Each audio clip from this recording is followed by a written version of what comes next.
Everybody, I hope you're doing great. Welcome back to my channel. Today, we're going to be talking about one of the biggest astrological shifts of 2026. And this is the moment when Uranus moves into Gemini on April 26th. Now, Uranus is the planet of awakening, of innovation, of disruption, and sudden change. And whenever he moves into a new sign, it signals the beginning of an entirely new energetic cycle that can absolutely reshape how we think, how we communicate, especially in Gemini, and how we interact with the world. Now, Gemini rules information, learning, technology, media, communication, siblings, extended family, your community, your neighbors, your neighborhood, the way you learn. It rules contracts. It rules the way we think. I mean, this is a big one, you know. But today we're not just going to talk about the collective story. In this video, I want to break down. I want to connect it to not only Uranus going into Gemini in isolation, because it is going to be impacting the rest of your chart, right? The reverb, because he's a very heavy, he's a heavy guy, right? So in this video, I want to break down how that Uranus in entering Gemini will impact each of your respective rising signs through whole house astrology, by the way. That's what I do. And what themes are beginning to unfold through the rest of 2026. Now, just please remember, guys, these are general readings for the archetype of your placement of your rising sign. But how it communicates with your birth chart will deeply impact how you experience this energy. So that's why it's very important that we understand our chart. So if you would like to learn more about how this transit will personally be impacting you, the details for personal readings with me are in the description box below this video. With all of that out of the way, lots of changes are going to be very exciting for a lot of us, certainly unexpected. That is what Uranus always brings. But Uranus also pushes us towards this greater freedom, this authenticity, this idea that he's the revolutionary change agent, right? Which is why we can never completely pinpoint exactly what he's going to do. So the best thing for us is just to understand, you know, if past is prologue, right, how he can end up showing up in our lives. So let's just dive in.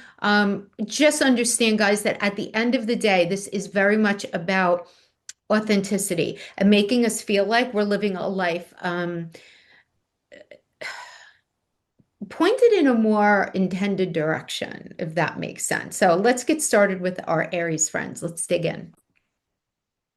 Hey, Aries, I hope you guys are doing great. So Uranus is going into Gemini in your third house on April 26th. We have this massive Aries first house stellium going on for you guys, as well as Jupiter continuing to be in that fourth in Cancer at least till June. And then we have the Pluto-Juno conjunction in Aquarius in the 11th house.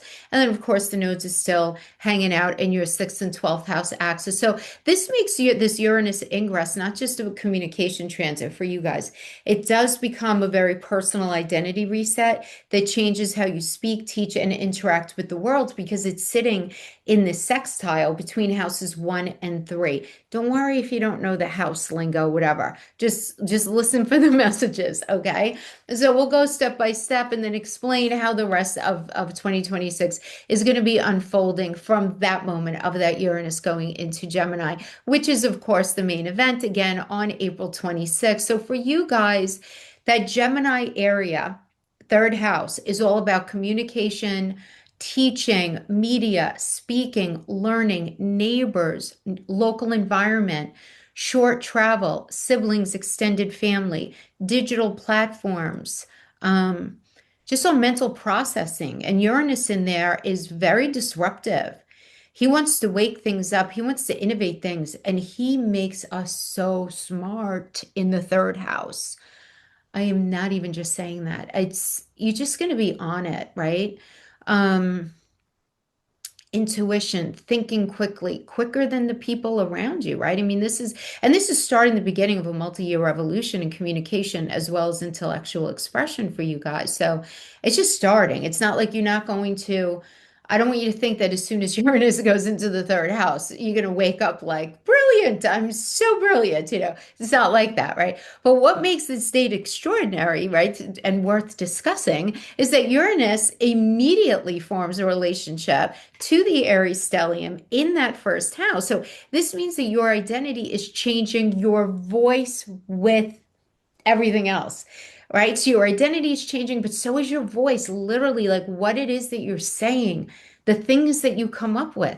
So expect some changes here, right? Expect a desire to say what you really think, less of a willingness to just go along to get along kind of thing. Um, New technology or even media platforms become very, very central.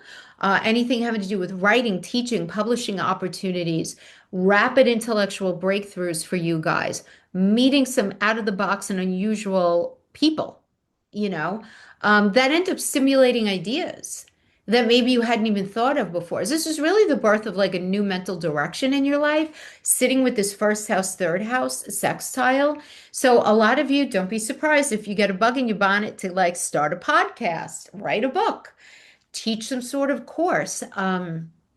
Anything having to do with media, teaching, public speaking, anything like that, anything having to do with creating a curriculum, something to do with contracts, wanting to sit down and make some changes in the life between you and your siblings, wanting to anything like that. And remember, Uranus is like sudden changes there, right? Now, because the third house is your siblings, we just always want to make sure we're checking in on our siblings. We're checking in on those extended family members that we care about. We're just checking in on them because sudden reversals, Uranus in the third, they could experience through your chart some sudden reversals. Okay, I'm not looking to scare anybody. I'm just looking to put it out there. Now, Uranus in Gemini historically does correlate with communication revolutions. It can also indicate revolution having to do with third house relationships, right? So again, having to do with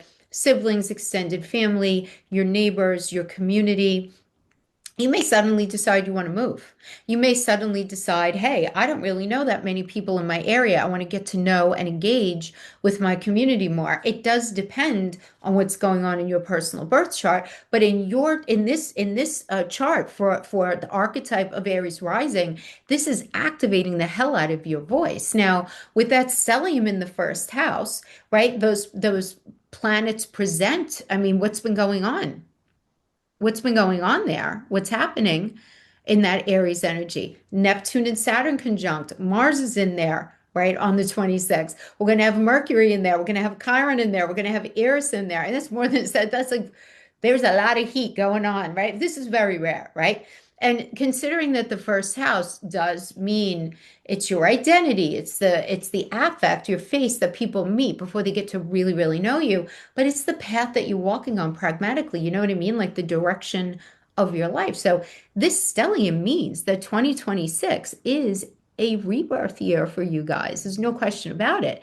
Now we have that Saturn, Neptune in Aries. I did a separate video on this, but just for the purposes of this video, let's just touch on everything that's going on again in that first house in case you didn't catch that video.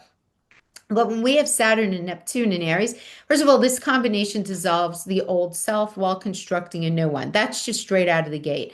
So you may experience identity confusion a bit early in the year, spiritual awakening, some sort of new life direction that you're feeling. You may feel like your boundaries are a lot stronger with people. You have less of an issue establishing boundaries. Saturn stabilizes Neptune's vision. He's very stabilizing here. So this can absolutely produce some sort of new life. I want to say mission. That sounds very hyperbolic, but like a new approach. So you might be changing it up a little bit. If you sit back and think back to even last year at this time, where you saw your life going, where you wanted your life to go, it may not be in alignment with where it is that you feel like you're going, right? And it could be because of a bunch of different reasons, right? Circumstances in life, whatever's going on, but that doesn't matter. It's that changes there. Now, when we have this energy activated, Mars is going to be in your energy. Mars rules your chart. This is very powerful. You're going to be feeling a lot more assertive, a lot more unwilling to tolerate manipulation. That's like, and you're not going to feel very like gung ho about taking risks because this very much is going to be amplifying that Uranian energy. So that mind becomes very fast, very bold, very revolutionary, and you could see. Like you know that expression, I saw that car wreck coming a mile away. Do you know what I mean? Like you're just going to be able to see things again that a lot of people aren't seeing, especially with that Mercury and Aries in there too, because Mercury here ties directly to Uranus and Gemini, and this creates again what I call a lightning mind. So ideas popping in really just quickly and good ones, writing inspiration, speaking opportunities, excellent at debates, intellectual breakthroughs, or you just might feel motivated to learn some new things for sure. And for a lot of you, this is going to bring either a year of teaching breakthroughs, broadcasting breakthroughs, learning breakthroughs, anything again, anything Geminian. Now, that Chiron in Aries in you guys, it's been going on for like as 2019 went into 2020, right? You think back to then, there have probably been some tricky things that you've been trying to navigate, even if they didn't impact you personally, just got you really thinking a lot more deeply about yourself and your place in this world, right? Having to do with confidence and visibility and leadership and having agency over your life. But what's going to be happening now is the healing side of it, right? And it's going to be healing through authentic expression. Because Uranus and Gemini supports this by encouraging you very much so to speak your truth. Now, we also have Eris in there, and Eris represents disruptive truth, right? So this placement means that you might challenge social norms, social systems that are in place, or just the way, you remember the first house opposes the seventh house, which has to do with a boss, bosses, other people, your significant relationships. And so you're going to become a bit of a truth teller.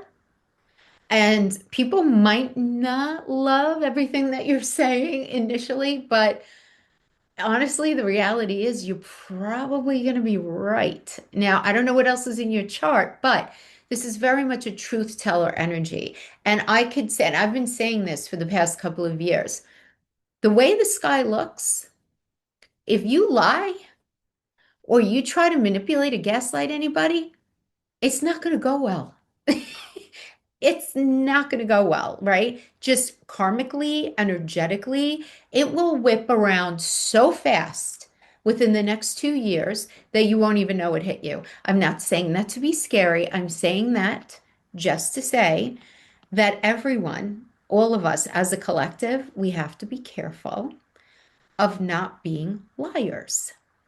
We have to be very careful. And look, this is a lot different than misunderstanding information innocently in a moment. Okay, whatever. Obviously, that's different. I'm talking about intention, right?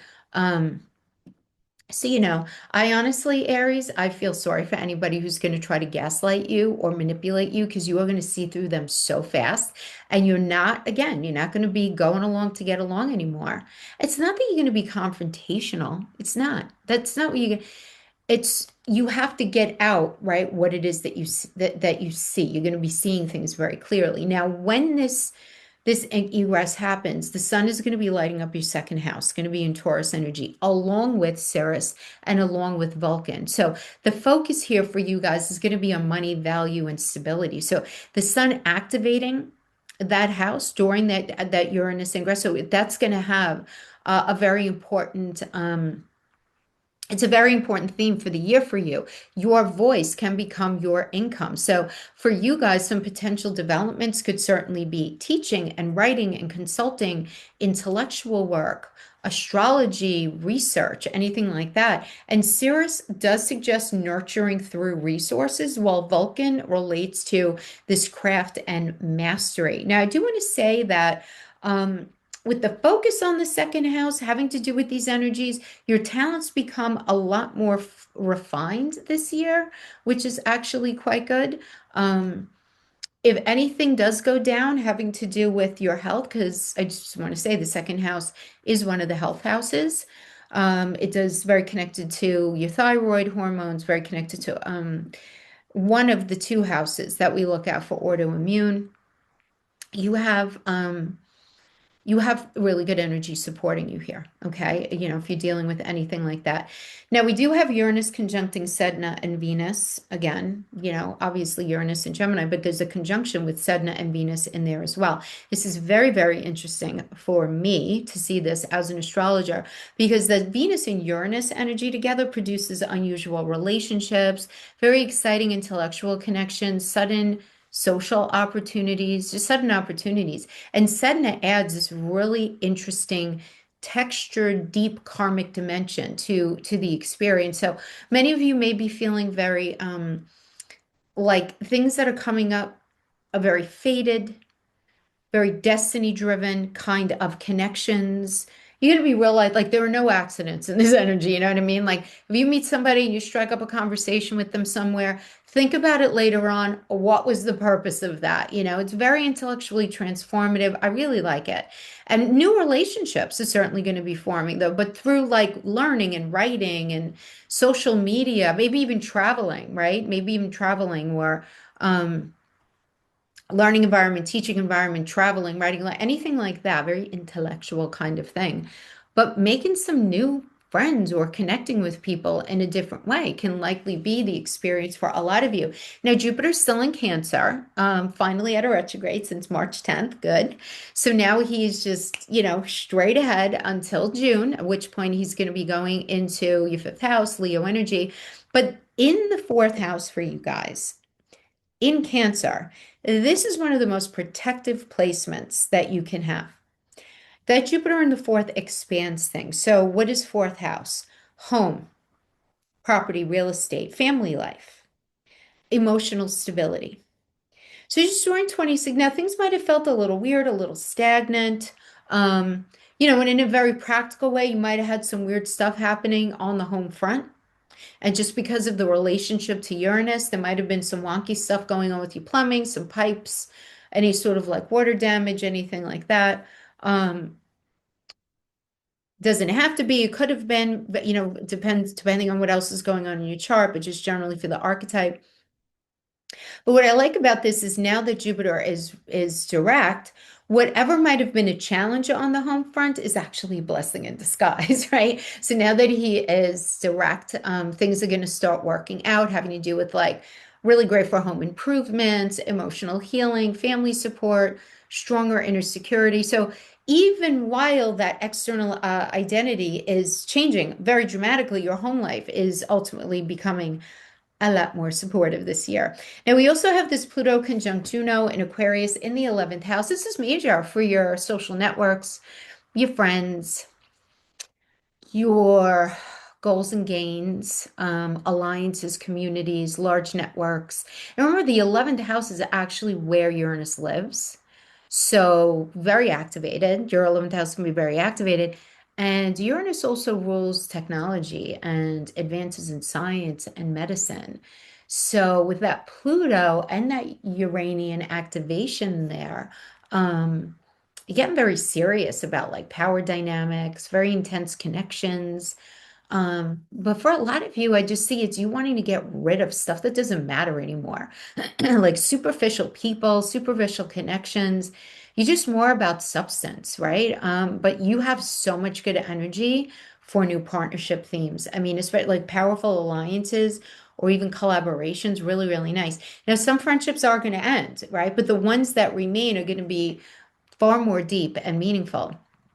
Now, this is also going to be impacting this Uranus into Gemini, that North Node in Pisces in the 12th, which is conjuncting Estrella. So there's some sort of spiritual destiny unfolding for you. Your intuition is going to be lit up. And any time that you take for yourself, you may find a greater affinity towards retreating and just pulling back from everyone because you're actively trying to process some sort of subconscious healing. Um, for some of you, others of you, you really want to focus on some sort of private creative work, but you want to just have some time to yourself. And it's not that you don't like people.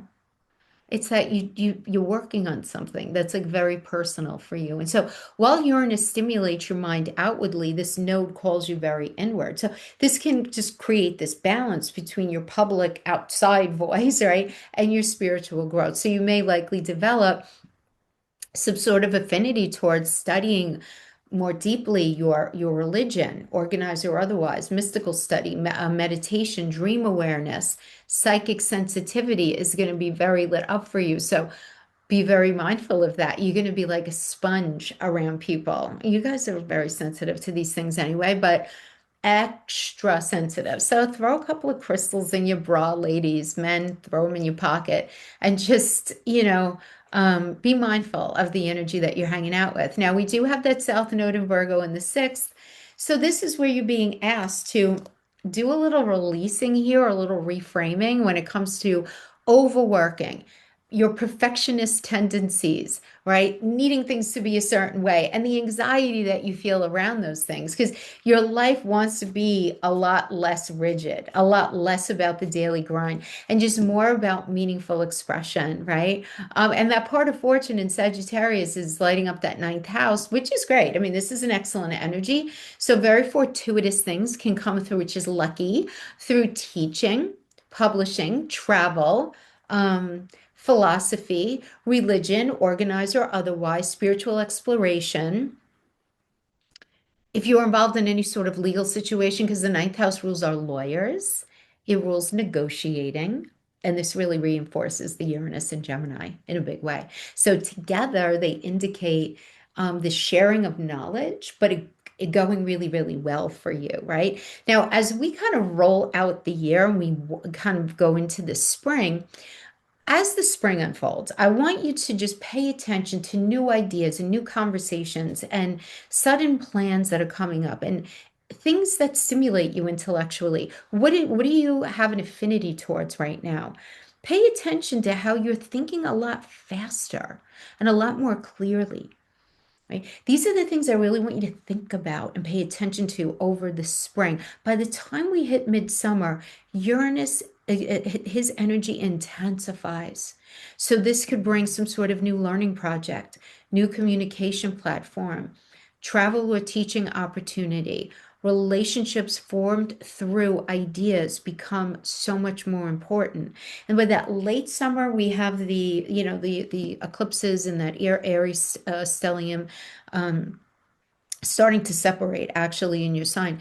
That's going to be a good thing because it's going to start to stabilize your identity. It's going to be like less heat in there, right? So you're going to just become a lot more confident in this new direction so that by the fall, Pluto in that 11th house is really reshaping your goals and gains, your social circles. So don't be surprised if you just start finding new friends. You're in some sort of new group. You're leading some group.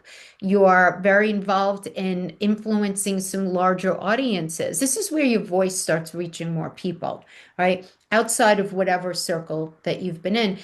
So now by the end of the year, Uranus is going to stabilize, right? Because he's going to be nice and cozy in that Geminian energy. So your life is probably going to look pretty different then than it does now, because you're likely going to have some sort of new intellectual pursuit, some feeling a lot more of a stronger sense of independence. You're going to have a much clearer life direction, at least, with expanded networks. So all of things are really, really nice because you're awakening your voice here, Aries, right? You're going to be thinking differently. This is what the universe is pushing for you to speak boldly, teach what you know, connect with communities. And this is a revolutionary communicator kind of energy. It just is. And you're emotionally supported and protected with that Jupiter in the fourth, at least until the end. I want to say till the end of the summer, really, right? That inner stability, that outer innovation. So really nice energy, right? Your voice, your mind, your identity, everything's evolving quite rapidly, especially once we kind of get into the end of the spring, beginning of summer. And I do want to say, just want to say it here, that Uranus entering Gemini while Pluto sits in Aquarius, this is beginning a very long air element era that's going to reshape communication worldwide. It is. And Aries rising charts, like what I'm looking at right now, this often becomes like early messengers of that shift. This is what I see happening for a lot of you guys. Like you guys are going to be the messengers. Really, really important energy to understand, right? Okay, guys, so I hope this was helpful. Exciting stuff. Remember, we always want to look at the glass half full. whatever's going on, just be really very optimistic that things are going to be getting a lot better. I know the world seems kind of wonky right now, but change is afoot, and sometimes change is difficult, but that doesn't mean it's not necessary and ultimately going to bring us something great. Okay, see you guys next time. Bye bye. Hi, Taurus. I hope you guys are doing great. Um, let's talk about this, right? We have this very important astrological shift happening on the 26th. If you see me looking down, I'm just looking at your chart. This is a big story here. Uranus going into Gemini for you guys. He's been in your sign. He was in your sign for 7, almost 8 years, right? If we consider those early and late degrees. But now it's going into your second house of money, of resources, of self-worth. So whenever Uranus moves into a new house in our chart, he does tend to bring sudden changes, awakenings, these new possibilities in that area of life. Now, Uranus doesn't always follow a specific predictable path. He likes to shake things up so that we can move forward in something that's a lot more authentic and a lot more innovative. So for you guys, the beginning of this transit for me suggests that your relationship with money, income, and personal value may start evolving in unexpected ways through 2026 and beyond. And I actually also want to add in your health as well, because that second house is very connected to the overall health of our inner organs, right? So having to do with like the status of our what's going on in our inner body, right? It's kind of like a check in there, right? Uranus also rules the food that we take in. Is very connected to our thyroid. It rules our mouth. So a lot of times Uranus in the second, I do want to say, there could be sudden where you start to notice, and I just want you to pay attention. If you're not feeling 100% yourself, go to the doctor. Have them run a battery, if you can do that, of tests where you're getting your TSH checked, you're getting your thyroid, you're getting tested for different autoimmunes, you're getting tested for any sort of food sensitivities, because a lot of times that Uranus energy in the second can manifest as being very sensitive to inflammatory foods.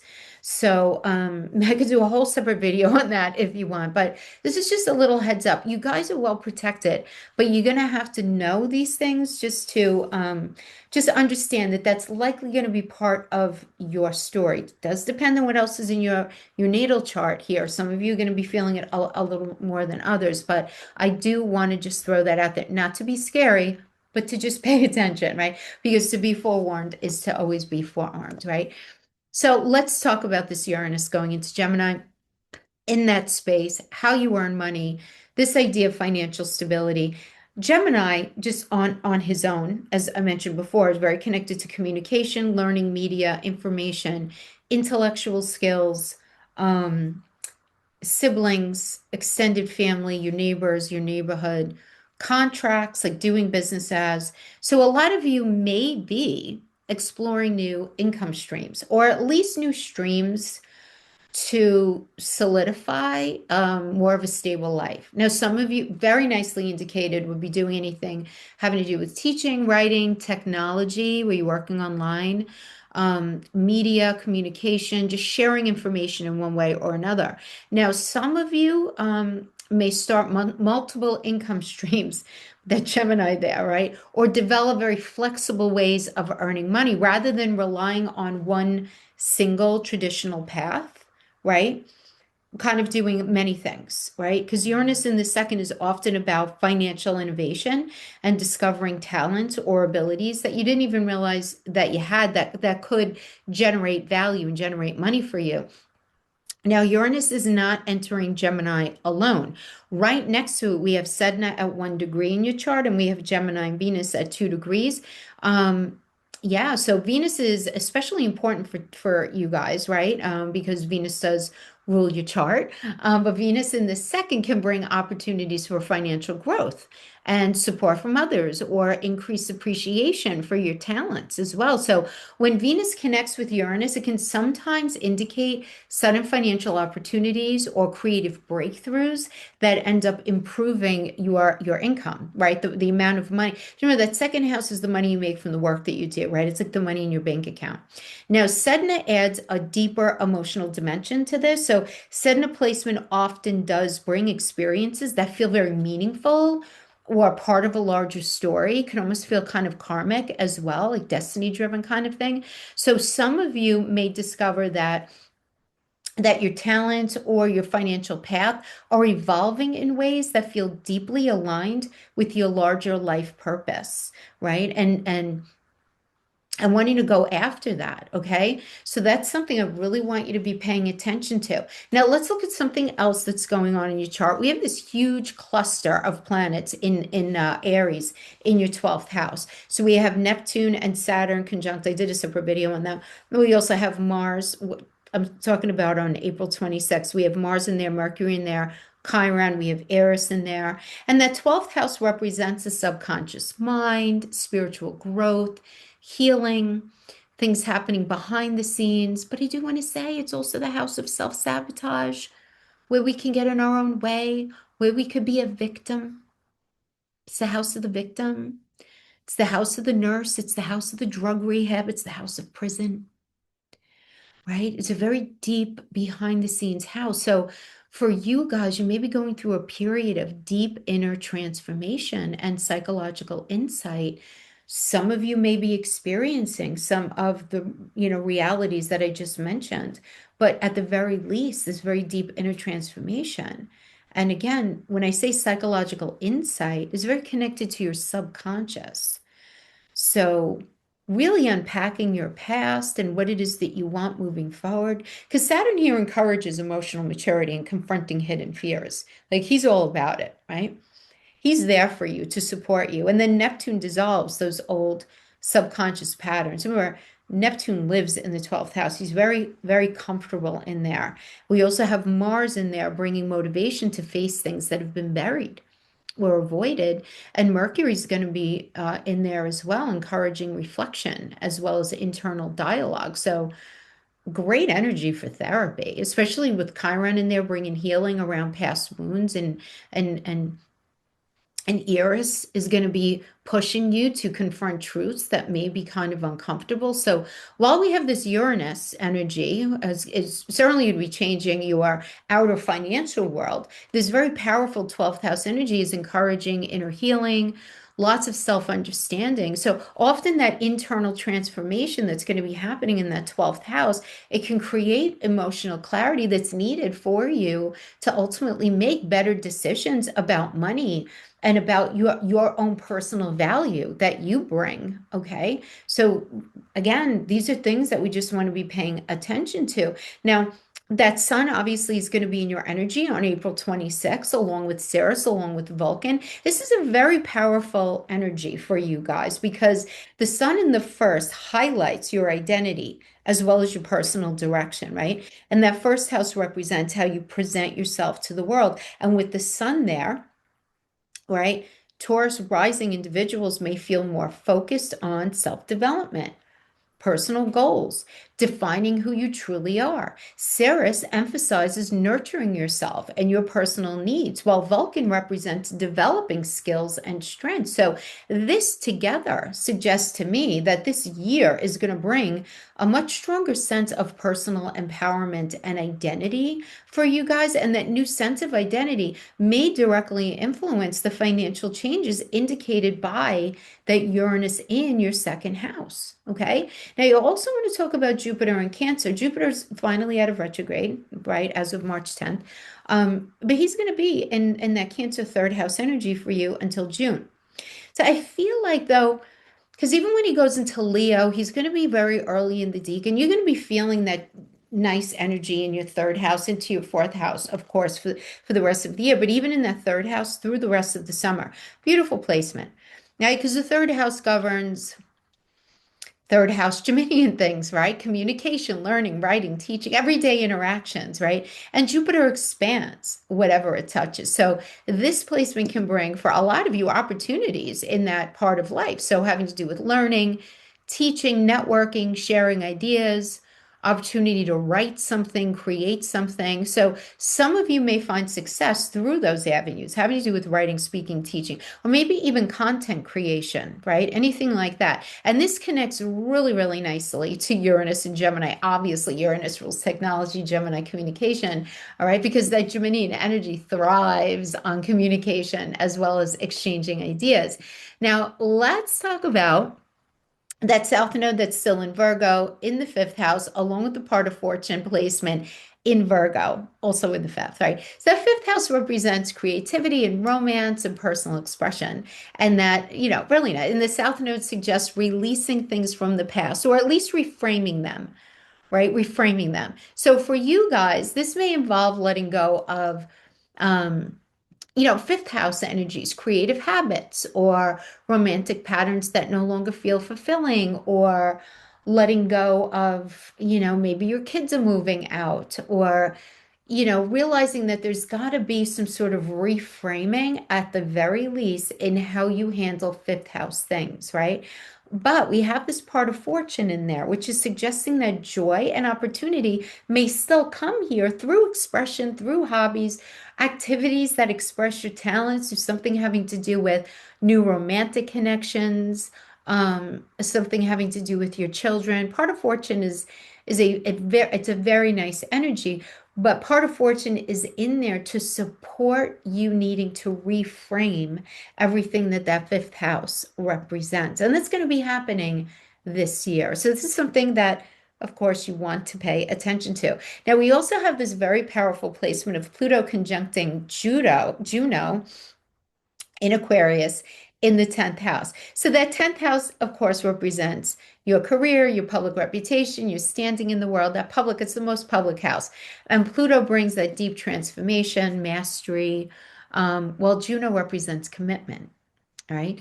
So the 10th house also represents like the status of our marriage, the status of our most important relationships, and ultimately where it is that we're going. So you guys may experience some major shifts in career direction, professional partnership, or where it is that you just straight up saw yourself going in life. So some of you may take on a leadership role, while others of you may ultimately transform how you approach your professional life, how you approach your future plans, and with agency as well, because this placement can bring long-term transformations with greater influence. So to me, when I see this, that means greater agency and a lot more clarity, about where it is that you're going and what it is that you want to manifest. So excellent, very good for career though, guys, for those of you who are still working. And if you're not working, just getting a lot more clear on where it is that you're heading. So we do have this North Node conjuncting Estrella and Pisces in your 11th house. Now that North Node represents your life direction. Remember, the North Node is never supposed to feel totally comfortable because we're always kind of stepping out of our comfort zone in order to manifest that energy. And the 11th house governs our friendships, our networks, our collective goals and gains, and it's our future. It's the future, especially over the next like 10 to 15 years. Now, Estrella represents justice and more moral clarity, like, you know, what's fair, what's possible, right? Now, this placement tells me that your future growth may involve connecting with communities that share your values or contributing to causes that feel really, really meaningful to you. So you may find yourself becoming more involved in, groups and collaborations and networks, some sort of collective projects that are aligned with your ideals. Okay, and that it's got to be in alignment, right, with who you are, where you're at right now. Okay, now as we sort of progress a little forward, right, we're going into the spring and early summer, that Uranus going into that second house may begin shifting your perspective again on money and personal values. So don't be surprised. New ideas about income and financial independence, or strategizing your money, right? Hitting the scene. But as we go a little further into the year, right, during the middle of the year, that strong Aries energy in the 12th, first of all, it starts to break up, right? Because the heavy stellium is going to start to break up. This is going to really encourage very deep inner reflection and emotional healing, right? Especially when those energies start to break up. I want to say like around by August or so. but also when maybe a bit before that, maybe when the nodes change, which is going to be in the middle of July. But by late summer, opportunities connected to communication and learning are likely going to expand that Jupiter energy. For you, again, it's going to be kind of like a third house, fourth house kind of experience, right, over the summer. By the time the fall hits, career transformation connected to that Pluto in the 10th may become a lot more visible, or those long-term plans that you've been wanting to make. Some of you are moving, some of you are making change in your home environment, some of you are, again, making some changes in your career. These things are going to become a lot more visible by the time the fall hits. And by the end of the year, a lot of you may feel like you're entering this new chapter where your talents, your financial direction, your career path, where it is that you're going, are all evolving in a much more meaningful way, right? So for you guys, having to do with this Uranus and Gemini, it's redefining your value and your financial independence throughout the year, right? As you're starting this new cycle with your relationship again with money, income, or to money, I should say, um, income, your personal worth evolving, very new, surprising, very innovative ways. And when that energy combines with that personal empowerment in your first and that career transformation in your 10th, it becomes a year where your identity and your talents, as well as even I could see your financial path, all begin aligning in a much more powerful direction for you guys. Okay, my friends. So I hope this was helpful. Thanks for hanging out with me, and I'll see you next time. Bye bye. Hey Gemini, I hope you guys are doing amazing. So, we're going to talk about this major astrological shift happening on April 26th. And this is specifically for those of you who are first and foremost Gemini rising, could still listen as the sun and the moon, but it will be to a lesser degree. Now, this is very important for you, obviously, right? Because this is going into your house, right? That first house. And whenever a slow-moving planet enters the first house, it always does signal the beginning of a major personal reinvention. And Uranus in this area, right? Uranus is all about awakening and surprise and innovation and liberation. This is the beginning of a period where you really begin changing how you present yourself to the world. But what makes it even more interesting is how Uranus interacts with several other powerful placements happening at the same time. That's why I wanted to do this video, okay? Because it's not only that Uranus is going into Gemini, it's that there's a lot of other stuff going on at the same time, which is going to create the theme for the rest of the year, okay? So, first of all, Uranus and Gemini in the first, right? The first house represents your identity, your personality, your physical presence, and how you approach life. So, when Uranus goes into there, a lot of you who are Gemini, well, those of you who are Gemini rising, you may like seriously be dancing to the beat of a different drum, right? Because Uranus is a little quirky, a little out of the box. You're at least going to be feeling the urge to break out of an old identity. And the thing is, you want to just focus on becoming a lot more authentic, which I think is so amazing, right? So amazing. I love this energy for you. This is going to show up as just basically changing how you express yourself, experimenting with new interests, and because it's your first house, new styles. So maybe you're trying out like a new hairdo or new style of clothing. You are pursuing independence with greater fervor or embracing parts of yourself that you previously held back. And I think that last part for a lot of you is going to be very notable. Embracing parts of yourself that you previously held back because you thought you weren't good enough. You thought you weren't smart enough. You didn't think who would care about this. You didn't want to deal with the fallout of something. You are going to be feeling like you're waking up to a new vision and version of exactly who it is that you are. Now, Gemini, listen. You could sit this one out.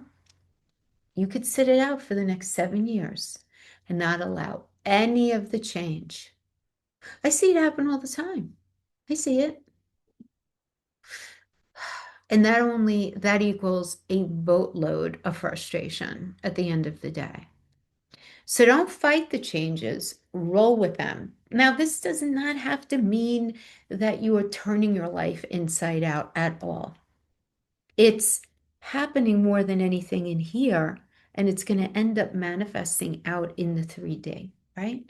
And again, this is not entering, Uranus is not entering your energy alone. We also have Sedna at 1 degree, and we have Venus at 2 degrees sitting right next to Uranus in your first house when he goes in. Now, Venus is going to be adding some sweet charm in there. There could be some sudden shifts in relationships or attraction patterns, because Venus is very connected to attraction. But Venus is also money. Venus rules Taurus and Libra, so very connected to like fairness and what is fair. These things are going to become super obvious to you, right? Where if you've been in situations where the scales are not balanced, these things you're not going to be able to stay quiet here. A lot of you are going to be attracting people who are very different from the types of people you typically have been drawn to in the past. And with Sedna here, Sedna adds a deeper emotional dimension to it. The Sedna often brings experiences that feel very meaningful, right? Or that feel very karmic. So some of the changes in your identity may feel like they're part of a much larger story unfolding, and you're really going to feel that energy, right? So we want to just keep ourselves open and pay attention to these things. Where overall, the big thing here is for you guys, personal awakening. Now, let's look at some other things that are happening in your chart because it's very strongly connected to this identity shift, which would be this major cluster happening in the sign of Aries in that second house. I mean, this is going to be pretty big for you guys. Let me just wait. Let me see. Hold on. Here, let me just see something. Um, yeah, no, this the Aries cluster is happening in your 11th house. I said second house. So the 11th house is very connected to your goals, your gains, your friendships.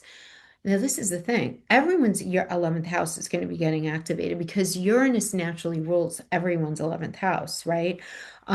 So this idea of the future, of something out of the box, out of the ordinary, new groups, new networks, friendships, right? But this is the thing with the Saturn and Neptune energy in there, it's going to be very connected to this idea of um, because Saturn dissolves any sort of illusions that Neptune might be trying to push through. So, what ends up happening is this crystal clear clarity about your future, right? Um, you're going to be very attractive to people wanting to create connections with you, friendships with you. This is a really nice energy to sit down and really seriously, Gemini, think about the next, you know, 10 to 15 years of your life, like really. Because keep in mind, this is, I should do shared screen with you guys, but this is sextiling the first house, right? So really thinking about um where it is that you're going. Mars is in there, which is going to be very motivating. Chiron is going to bring a lot of healing in that area. Eris is going to be, um, pushing you to challenge things that have thus far been unfair. So you're going to be very focused when it comes to your goals and gains, having money for your retirement. That's very 11th house. Doing something very different when it comes to friendships, when it comes to all of these things, you're going to be going after what's real, what's fair, right? Um, because Eris is in there, and Eris really does push us to challenge any sort of system that feels unfair. 11th house is also older siblings, stepchildren, grandchildren, daughter-in-law, son-in-law. So if you have any sort of experiences going on in that part, if anything's been unfair, it's going to become very, very like highlighted for you, right? Um, Now, we do have, when this happens, we do have the sun in Taurus in that 12th house, along with Ceres and Vulcan, right? And that 12th house does represent introspection and healing and the subconscious. And this is this is the beginning of a new identity transformation, primarily behind the scenes, though. So you're going to be, don't be surprised if you're feeling very reflective on your past. very focused on healing old emotional patterns and letting go of past parts of your identity that just no longer feel true to who you actually are. And Sirius is there to emphasize emotional nurturing and self-care. So he's so helpful. Sirius is so beautiful and so helpful there. And Vulcan is all about, skill building and mastering things, in that space. So I just having Sirius and Vulcan in there, so helpful to help you just process anything that's gone on in the past that you just need to sort of come to terms with, right? I mean, this can absolutely, can be so healing, which is great. Very personal though, right? Very personal. Um, 12th house is also the house of sleep, so don't be surprised. Especially like starting this week throughout the next month, your dreams might be a lot more vivid, okay?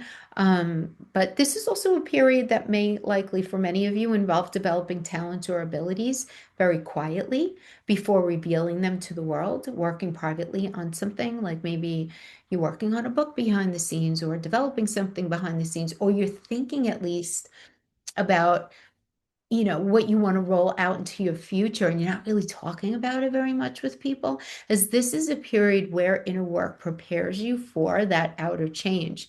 Now, we also have that Cancer energy in your second house, which is important because Jupiter is in there until June. So this is a very supportive placement for your finances, for your resources. Jupiter expands whatever it touches. So this placement often brings opportunity for financial growth. Combined with that strong Aries energy in the second, I like it, new opportunities. You're discovering talents, that you didn't really realize you had.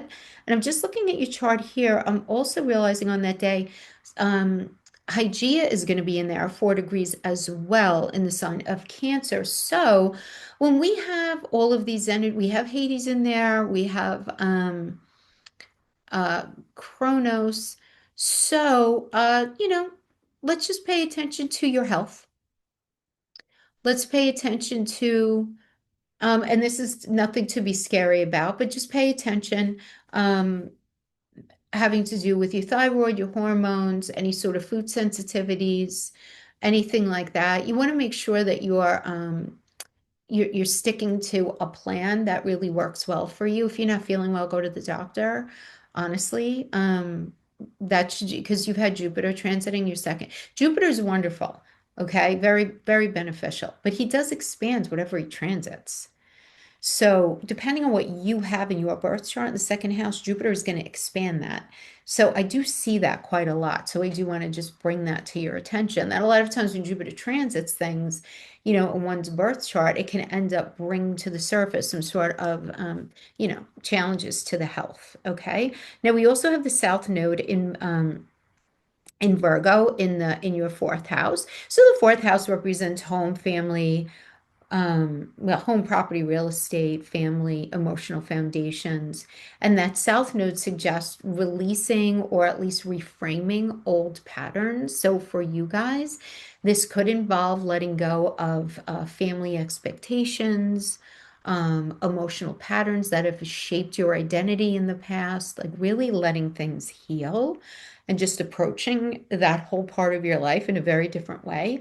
You may begin creating a home environment that reflects genuinely who you are right now, not who you've been thinking maybe you're supposed to be or anything like that. Um, but let's keep moving. Let's keep rock and rolling here. Let's talk about Pluto conjuncting Juno in Aquarius in your ninth house. The ninth house governs higher learning, travel, philosophy, expanding your worldview. And Pluto brings deep transformation, and Juno represents commitments and very important alliances. So, together here, this does suggest for you guys, you may experience very powerful shifts in your beliefs or your education or your long-term goals. You might even encounter teachers or mentors or partners or a legal team. Because ninth house is also lawyers, someone from a foreign land or a foreign entity, or could even just be your own father's energy, depending, if you still have your father with you, where there's this profound influence on your perspective in life, right? So there's a shift in perspective. And with it in the ninth house, how you handle your faith could shift, how you handle your politics could shift, how you handle um, publishing, marketing, advertising, getting something out there, just your worldview. So, and this is something that's going to be rolling out all year. It's not like you're going to wake up on like a random Tuesday and you're just going to be feeling it, but you're feeling it a little bit at a time. If you're open to it, you're going to be sensing it. Now, we do have the North Node conjuncting Estrella and Pisces in your 10th house. Now, that North Node represents as a transit your life direction, not always comfortable, can be out of our wheelhouse, right? North and South Node. It's not necessarily comfortable, but this 10th house represents your career, reputation, your public life, and your long-term plans, the ultimate status of your marriage. And for a lot of you, this tells me that you're moving toward a future where your public role or your career reflects deeper spiritual or ethical values. Um, and that's very subjective, right? This is not according to like what's good for everybody else, but it's like what feels good for you and what feels right for you, because Estrella does represent this idea of justice and moral clarity. So if you've been engaging in something that hasn't really felt right to you, it's going to become really, really loud. So you're likely going to feel very drawn toward work that aligns with your belief systems about fairness, about truth, about helping other people. And you might not be working. Some of you aren't working. If you're not working, this is just your general life path where you're going to feel just more drawn towards something that just aligns with your truth a lot more. So in the spring and early summer, that Uranus energy going into the first, it starts to wake up your identity and you're going to feel inspired to change how you present yourself to the world. And you're likely going to be pursuing some new interests or some sort of new direction. But during the middle of the year, that strong second house energy is going to be pushing you to take action around money, around resources, around self-worth. And by the end of the summer, right, where we have all those eclipses, opportunities for financial growth will likely appear as Jupiter expands the second house. We're still going to be feeling that Jupiter energy there. He is going to be going into your third house by the end of June. But we're still going to be dealing with the benefits of him transiting that second house, until the end of the summer, right? Because he's going to be in that first decan. So by the end of the year, you guys are going to feel like you've stepped into a completely different version of yourself, right? Where your identity will feel a lot more free, your financial confidence is going to grow, and your career direction is going to start aligning a lot more so with your deeper purpose. And again, if you're not working, just generally like the path that you're on, right? Um, so I do like this for you. And with that Uranus energy, just breaking away from old expectations and just starting to live a lot more authentically. And with it combining with that, the financial transformations in that second house, a career direction, which is being lit up by that North Node in the 10th.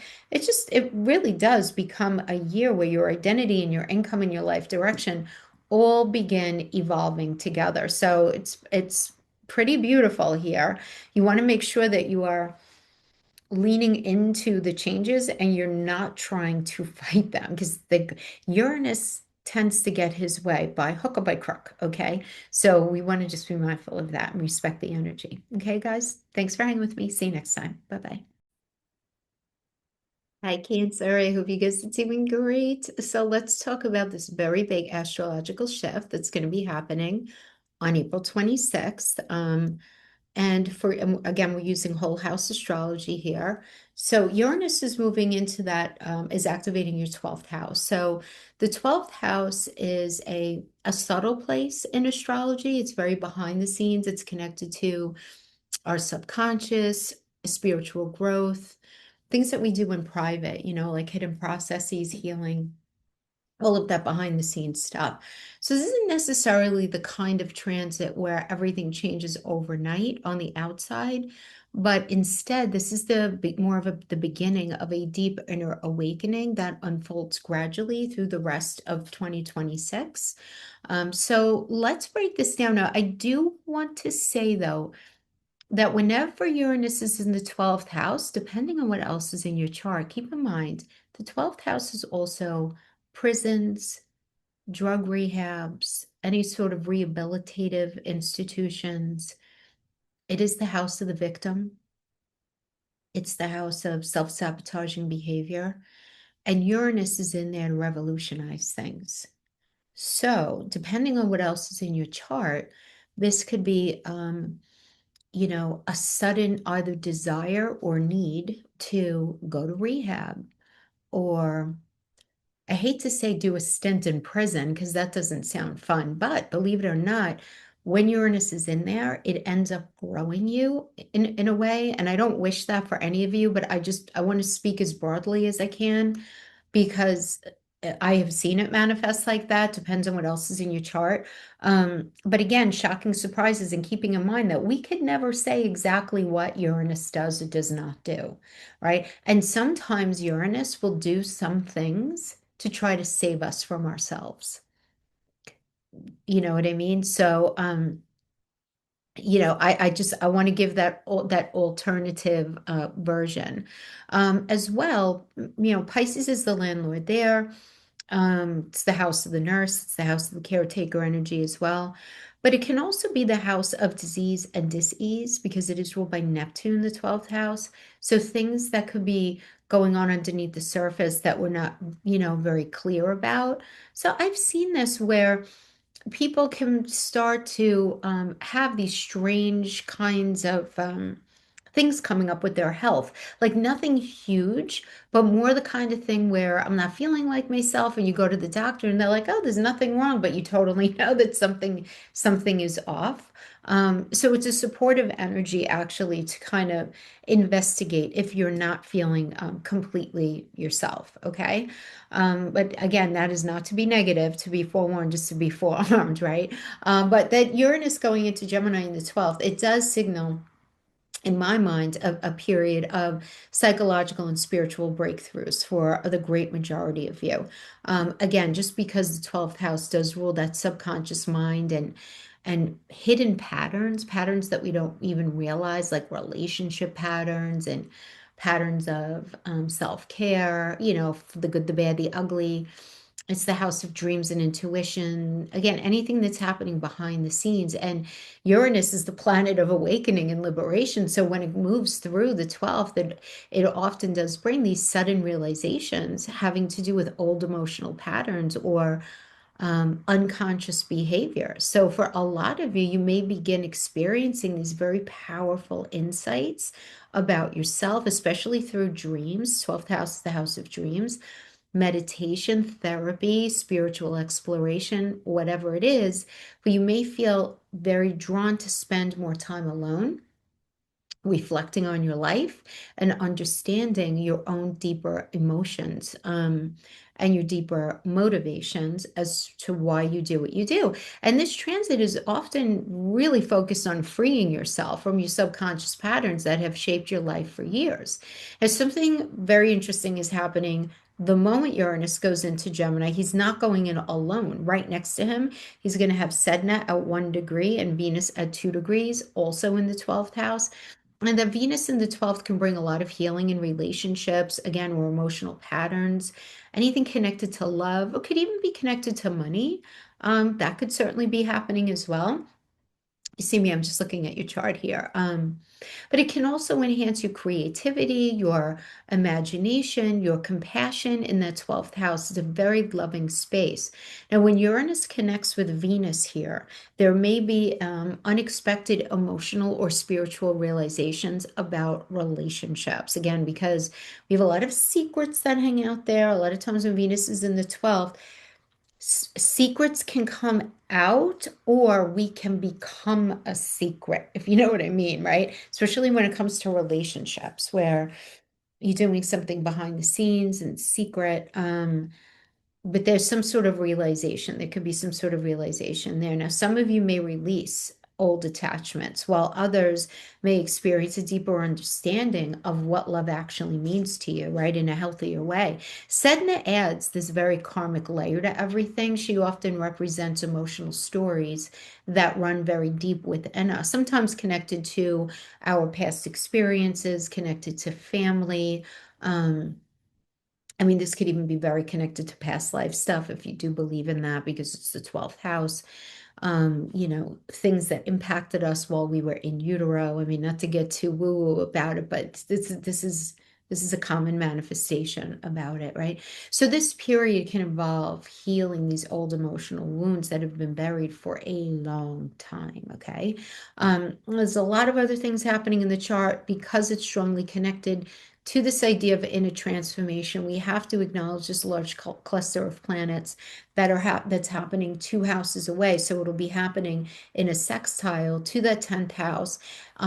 This cluster of planets in Aries, by the way. So whenever you see that many planets gathering in a house of, career, public reputation, you're standing in the world, because it's an angular house. The angular houses are houses 1, 4, 7, and 10. So you're having this manifestation in an angular house, something significant is unfolding. So the planets that are involved in this party in your 10th house: Neptune, Mars, Mercury, Pallas, Eris, Kronos, um, obviously Saturn, right? We've been doing a lot of conversing about him, but so yeah, just your career, public reputation, your standing in the world, leadership,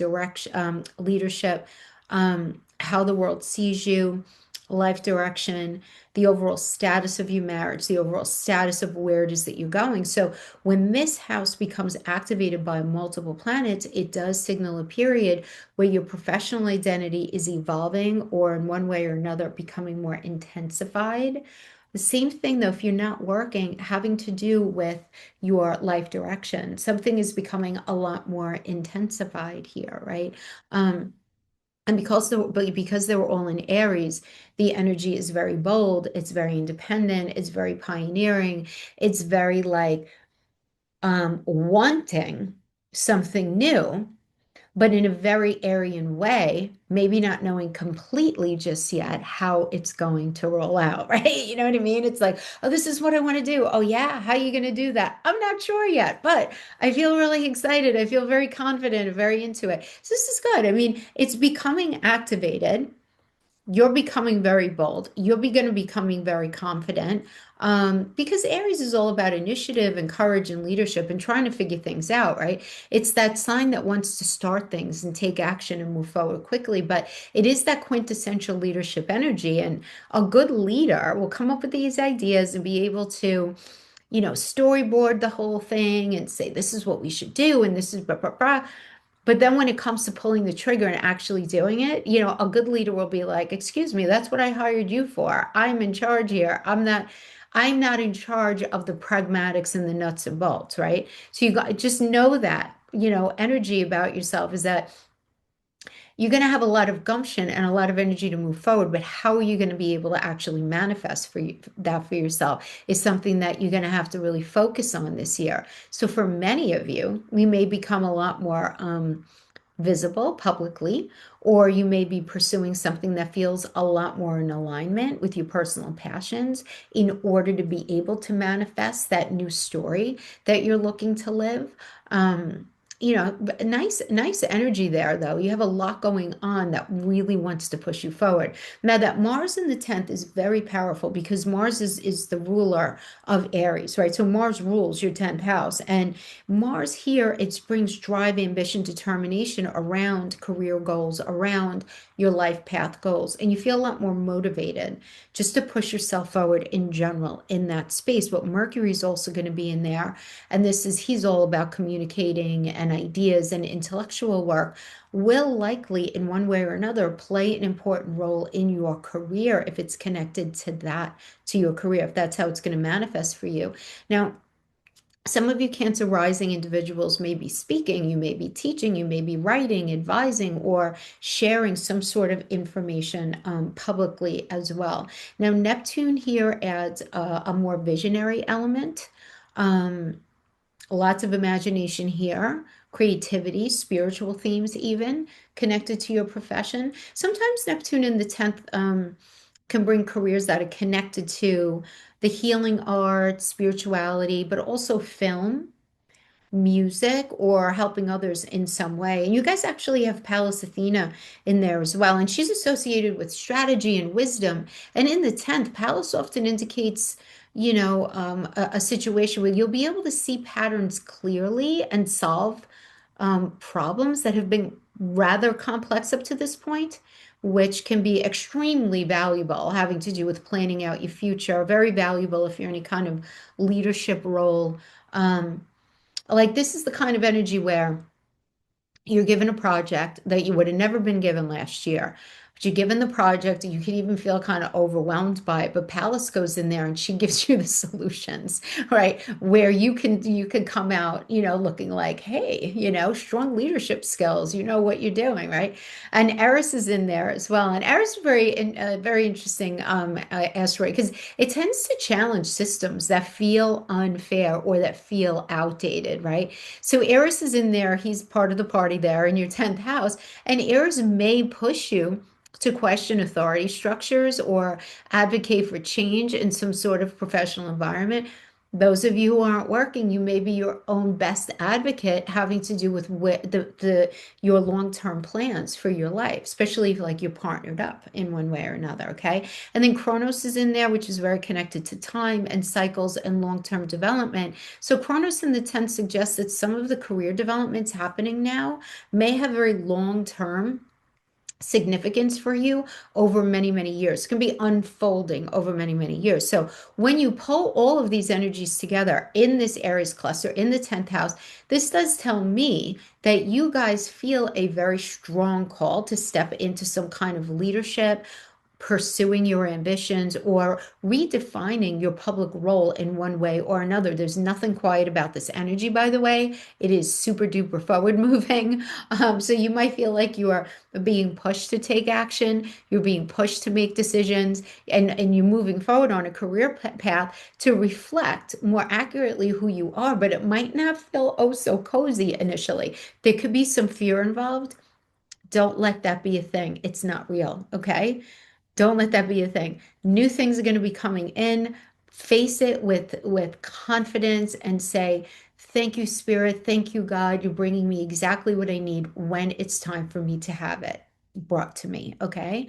Um, yeah, I mean, for a lot of you, this is going to be marking the beginning of a very bold new chapter in your life. Many of you, it's going to be career, your public life, but a lot of you are just going to be like, okay, this is where I'm going next, having to do with where I live or my larger plan, right? That because that's a 10th house. Again, it's an angular house. Now, let's take a look at the fact that the sun is going to be in Taurus when this Uranus goes into Gemini in your 11th house, but he's not going to be there alone. He's going to be in there with Ceres and Vulcan. And that 11th house is goals, gains, friendships, networks, communities. Um, it's very connected to technology, very connected to advances in science and medicine.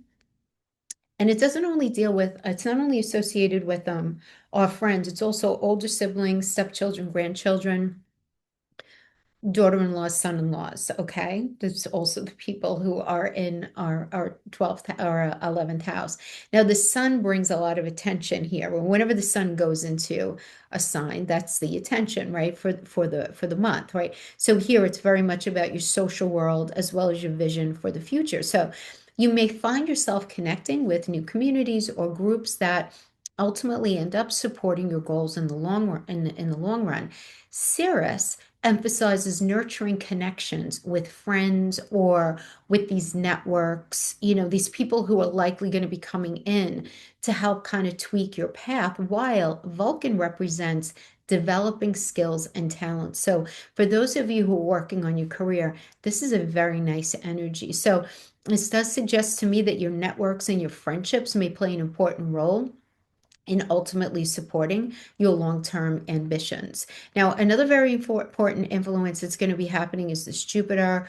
Loves, loves, loves being in Cancer. This is in your first house until the end of June. Beautiful. And again, that first house does represent identity and personal direction, and Jupiter tends to expand whatever it touches. So for you guys, Jupiter in the first often brings growth and confidence and new opportunities. Now, I do want to just say as an aside, some of you may have been dealing with gaining a little weight this past year. That's very on brand for Jupiter in the first, just so you know. Okay, so if you feel, and not craziness, but you could be like, yo, where'd these 10 pounds come from? You know, Jupiter can certainly do that. And of course, it depends on what else is in that first house, but just generally speaking. But he's still very good in the first house. There's a lot of confidence there, new opportunities. You may feel just more optimistic about life, more willing to pursue personal goals. Jupiter here offers a lot of protection and support during times of change. So we love him in the first house for that. So even though Uranus is stirring up some deep inner transformation for you, Jupiter helps you move forward with a lot of confidence and a willingness to talk about things and a willingness to heal, right? Now, you also have the South Node in Virgo in the third house, which represents, again, third house energy. Gemini is the natural landlord there. So, communication, thinking patterns, these everyday interactions, everyday doing business, contracts, learning, all of that stuff. Siblings, extended family. So, the South Node is suggesting releasing something, releasing some sort of pattern, not necessarily like, because the third house is also your siblings. Doesn't necessarily mean that like you're not going to have a relationship with your sibling anymore, but the way in which you guys engage with each other. So it could just be like maybe one of you are moving, or it doesn't have to be like a big argument or anything like that. It could just be like the pattern of your relationship changes. Same thing with like extended family, your neighbors, your neighborhood, right? But there's some sort of pattern that's being released or reframed, right? So again, for a lot of, that's how I just explained how it could happen connected to friendships. But for a lot of you, it just may be you letting go of overthinking, letting go of anxiety or communication habits that, quite frankly, just create a lot of unnecessary stress. There's no value add. So you may begin really simplifying how it is that you communicate and focusing on what truly matters to you. Now, you do have the part of fortune in Scorpio in the fifth house, which is a wonderful placement. The fifth house governs creativity and joy and romance, as well as self-expression. And having the part of fortune activated here suggests that happiness and opportunity can come through creative pursuits, a new romance, a new romantic relationship, and just generally spending time doing things that you really like. So even if there's this deep emotional work happening behind the scenes, there is this space for fun and for creativity, okay? Now, we do have this Pluto conjuncting Juno in Aquarius in your eighth house, which represents shared resources, emotional intimacy, transformation, real big change there. It's also debt, taxes, other people's money. So inheritance, insurance payout. It rules the stock market. It rules mortgages as well.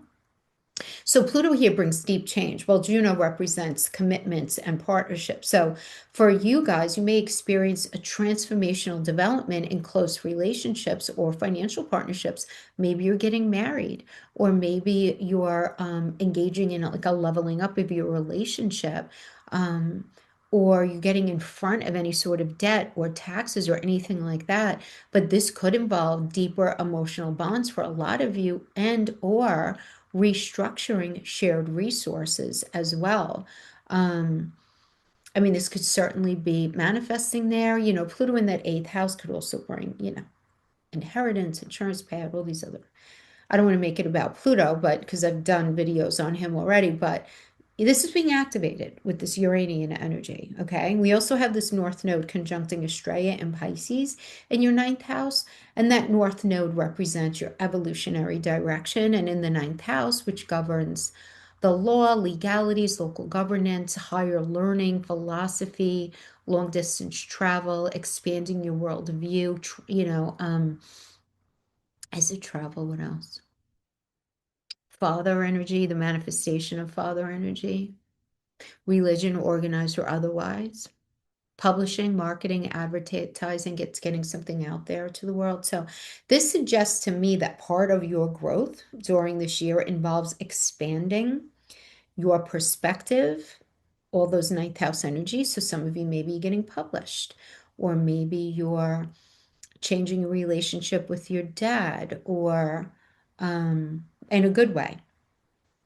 Something very destiny driven is happening there, having to do with law, legalities, governance, foreign land, foreign entities, higher education, higher mindedness, whatever it is, you're going to feel very drawn to these things. You'll be very drawn to spiritual study, very drawn to travel, education, exploring new philosophies.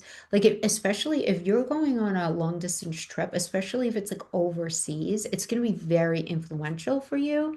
Some vacations are more influential on us than others, right? And this will be a year where your travel is really going to influence you, but more so like overseas kind of travel. So, things to look out for, as we continue into the spring and early summer, that Uranus going into the 12th really starts to wake up that subconscious energy. So, your sleep might get a little, colorful. You might be getting new insights in your dreams, realizations about yourself, about your own emotional patterns. And then moving into the middle of the year, that strong Aries energy in the second house. I want to say, like, especially towards the end of the summer, when we're dealing with those back-to-back eclipses, it's going to push you to take action around your finances as well as your self-worth. And it's a little bit of a pressure release, by the way, in that second house. Once all of those energies start to break up at the end of the summer. And then we also have that Jupiter energy is going to be going into Leo. Still going to be feeling it a bit from that first house. Very good for your confidence, connected to money, connected to your sense of self-worth. And by the time the fall hits, that deeper emotional or financial transformation will likely emerge through that Pluto transit in the eighth house. But by the end of the year, you guys may feel like you've cleared away a bunch of old stuff that you didn't need anymore, right? Like these old emotional patterns, and just stepping into a much stronger version of yourself. You're going to feel a lot more confident, more aligned with your values, and more ready to just pursue a life that reflects more so with your true self. So you're waking up. There is this personal renewal that is happening in 2026. Cancer, please don't miss it, because we could choose not to engage with life, not create change, not go for that thing, right? Not work with that Uranus wanting to release these old subconscious patterns that no longer serve us. But when the energy combines with that financial transformation in the second and the confidence brought by that Jupiter energy in the first, still, right, until June, it becomes a year where healing leads to outer growth. And that's just what's happening. And I love this for you guys. This is great. So I hope that was helpful in some way. Thanks for hanging out with me, and I'll see you next time. Bye-bye.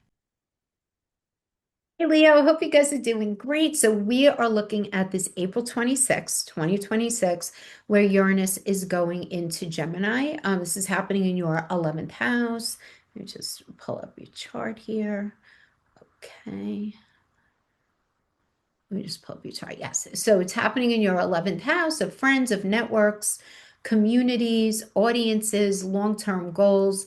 It also was the kind of groups where that you belong to, right? And the future that you're trying to build. I would say the 11th house is kind of like, what are you doing over the next 10 to 15 years? That's the 11th house. The very long-term goals, that's more 10th house, right? So just really looking at your goals and gains and money for the future, your friends, your networks, all these things. And when Uranus comes into a house, he wants to shake things up in a liberating way, and he loves doing it in the 11th house because that's where he lives. Okay, so very important for you guys to understand that. Yeah, so let's break this down. It's very liberating energy. So first of all, this Uranus going in to that Geminian energy in the 11th house, sudden change in friendships, communities, where you thought you were going, your goals and gains. It's just there's going to be a shakeup there. It just is, right? You might be connecting with new groups, especially those who are very Uranian, right? So very innovative, very unconventional, very intellectually stimulating.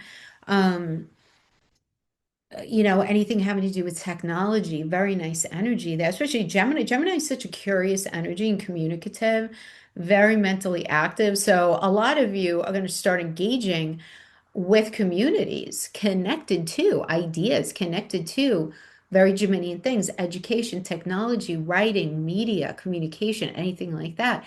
Some of your friendships may change, keeping it real. They may change, they may fall away, but new ones can appear that feel a lot more in alignment with who you are now and what it is that you want to build and where you want to go. So this isn't to say that you and your bestie are going to be on the outs, but perhaps more in alignment would be like the networks that you keep company with at this point. Those are likely going to be changing. Okay.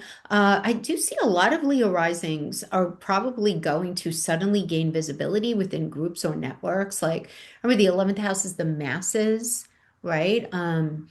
Uranus as the natural ruler of the 11th house is, rules technology. So getting your voice out there. Now, Uranus is not going into Gemini alone, though, right?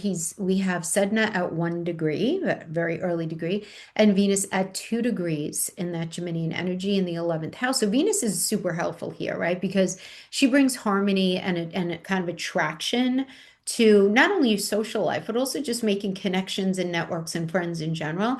Now, this can indicate meeting really important friends or allies, or even romantic connections that come through friends or social circles. A Venus in the 11th often helps people attract very supportive networks. So this is a very nice energy for you. Now, Sedna is very different, but Sedna adds a much deeper karmic level here.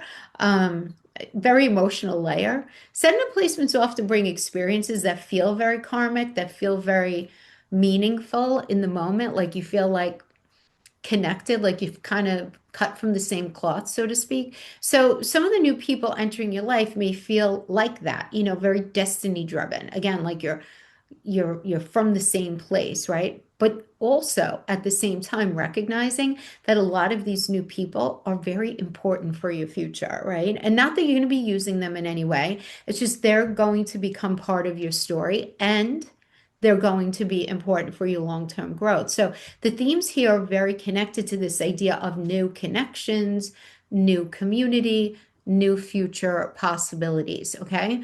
Now we have this very strong cluster of Aries energy in the ninth house. I mean, we have Neptune, Saturn, Mars, the transiting midheaven, but I'm not really going to count him in. Mercury, and we have Eris, and we have Chiron. We have a lot going on in the ninth house of higher learning, philosophy, travel, publishing, worldview expansion. So lots of you Leo rising individuals are going through a very powerful shift in how it is that you see the world. And Saturn here brings serious study, very powerful intellectual discipline, which is super nice. Neptune dissolves old belief systems, and Mars is super motivated to pursue knowledge, to explore, to go after something. And Mercury is going to be encouraging learning, teaching, writing, speaking, publishing, marketing, advertising, getting something out there to the world, right? So really, really nice energy there. So for a lot of you, it's a lot of you are going to be shifting, I feel like. Your philosophy, your education, your spiritual direction, your politics. A lot of you are going to be shifting. But you may feel called to study something new, or may feel called to teach or to publish or to travel or just to share ideas in general, right? And this connects really strongly to that Uranus in the 11th, because new ideas often lead, obviously, right, to new communities. So we do have the sun on the 26th is going to be in Taurus in your 10th house with Sirius and with Vulcan. So the 10th house of career, public reputation, standing in the world, all of that stuff, the sun here is highlighting the most public house in your chart that is very connected to career. But if you don't work, it's your long-term path as well. So this is a period where your visibility increases and people can begin recognizing your talent and your leadership, which is so, so, so up your alley, right? Because a Leo energy is the sign of the entertainer. It's the sign of the person who's at the front of the room. And Ceres emphasizes nurturing others through your work. And Vulcan represents developing mastery as well as skill in whatever it is that you're good at already. So, I'm looking at this, and this is suggesting to me that you guys may be building something very solid and lasting in your professional life. And the new networks that are forming through Uranus in the 11th may directly support that career growth. Now, we do still have Jupiter in Cancer till the end of June, and that is in, not going to be, is in your 12th house. Jupiter is finally direct as of March 10th. So this is going to continue, working on your healing and your inner reflection and your spiritual growth. Jupiter is very protective, by the way. In the 12th house, can bring emotional healing, intuitive growth, lots of spiritual insight. Very good for planning something behind the scenes before a launch.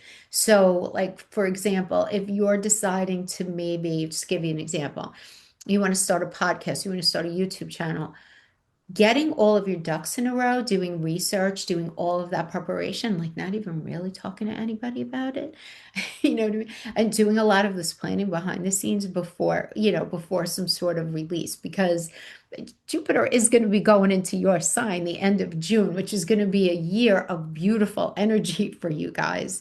So, yeah. I mean, so try to be doing something like that, right? We could always, Leo, right? We can always choose to sit out the energy. Just because I'm telling you what is supported in your life does not mean it's going to happen all on its own. It doesn't work like that. We have to engage with the energy. We have to go after stuff. We have to open ourselves up. So a lot of you are going to be wanting to spend more time really kind of going through your inner world. Some of you may even gain a lot of benefit from therapy or creative reflection or meditation, whatever it is. This Jupiter in the 12th is helping you process emotional changes to prepare you for this next phase of growth, which is going to be really starting, I want to say really beginning in like July, August, okay? Now, we still have the nodes on, Virgo, Pisces, and that Virgo energy is in your second house. And the South Node represents what we're either needing to release or reframe, what we need to look at differently. And that second house represents money and resources and personal values. So, a lot of you, this suggests to me that you're releasing old financial habits or even beliefs about self-worth. And you're likely going to be redefining what truly matters to you, especially when it comes to security as well as personal value. Okay, now we do have Pluto conjunct Juno in Aquarius in the seventh house. That seventh house governs partnerships and committed relationships. Pluto does bring deep transformation. Juno does represent commitment. So many of you Leo risings may experience very powerful shifts in your relationships. Now, some relationships may deepen significantly, while others may transform or evolve. So this transit often brings relationships that are intense and meaningful and transformative. If they are not healthy, it could absolutely devolve it into a separation. You would certainly know which side of the fence you fall on. Now, we have the North Node conjuncting Estrella in Pisces in your eighth house. That North Node represents an evolutionary direction. The eighth house governs emotional intimacy, shared resources, payouts, other people's money. It is the house of absolute commitment. It's also the house of divorce. It's endings and beginnings. And Estrella represents justice and moral clarity. So, for you guys, this does suggest growth involving developing deeper emotional trust and understanding when it comes to shared power in relationships. And what does that look like? There's going to be a lot of change in that area.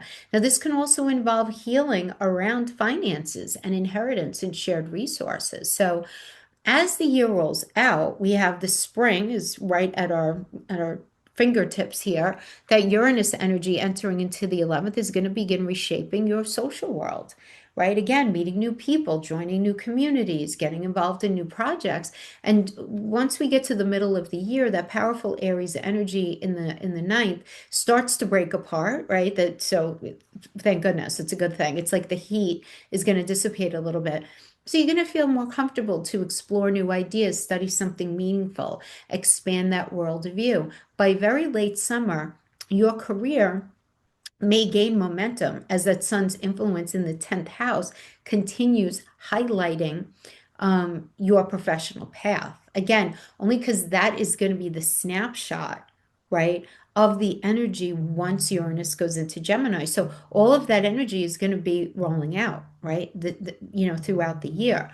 Obviously, the sun changes every month, but the fact that it's going into Gem with the sun in Taurus That's kind of the foundation, I guess, is the best way for you to think about it. So, yeah, I mean, I really like this energy for you. And when the energy combines with the intellectual expansion of that ninth house and your professional visibility in the 10th house, it just becomes a year where your ideas and your community and your career are all aligning, really with the future that you've been really wanting to build for yourself. So lots of beautiful energy coming up, guys. Are some changes that aren't 100% positive going to be happening? That's life. That's life. But you have a lot of supportive energies to manifest a lot easier what it is that you're going after. Okay, my friends, I hope this was helpful. See you next time. Bye bye. Hi, Virgo. I hope you guys are doing great today. So let's talk about this April 26th transit of Uranus going into Gemini. So this is a big event. This is happening in your 10th house. Let me just pull up your chart here. Yeah, so this is happening in your 10th house of career, public reputation, standing in the world, manifestation of mother energy, your long-term path is actually 10th house, right? Because not everybody's working, right? So we can't look at it just for that. It doesn't, it's also the long-term status of your marriage, your most important relationships. 10th house is an angular house, so it's important, you know. Um, but with Uranus in there, it tends to bring some unexpected change in any of those areas, whether it's your career, your public identity. There could be some sudden change having to do with mother energy, having to do with the path that you thought you were on. And they're not random. They're often about breaking free from paths that no longer reflect who you truly are, you know?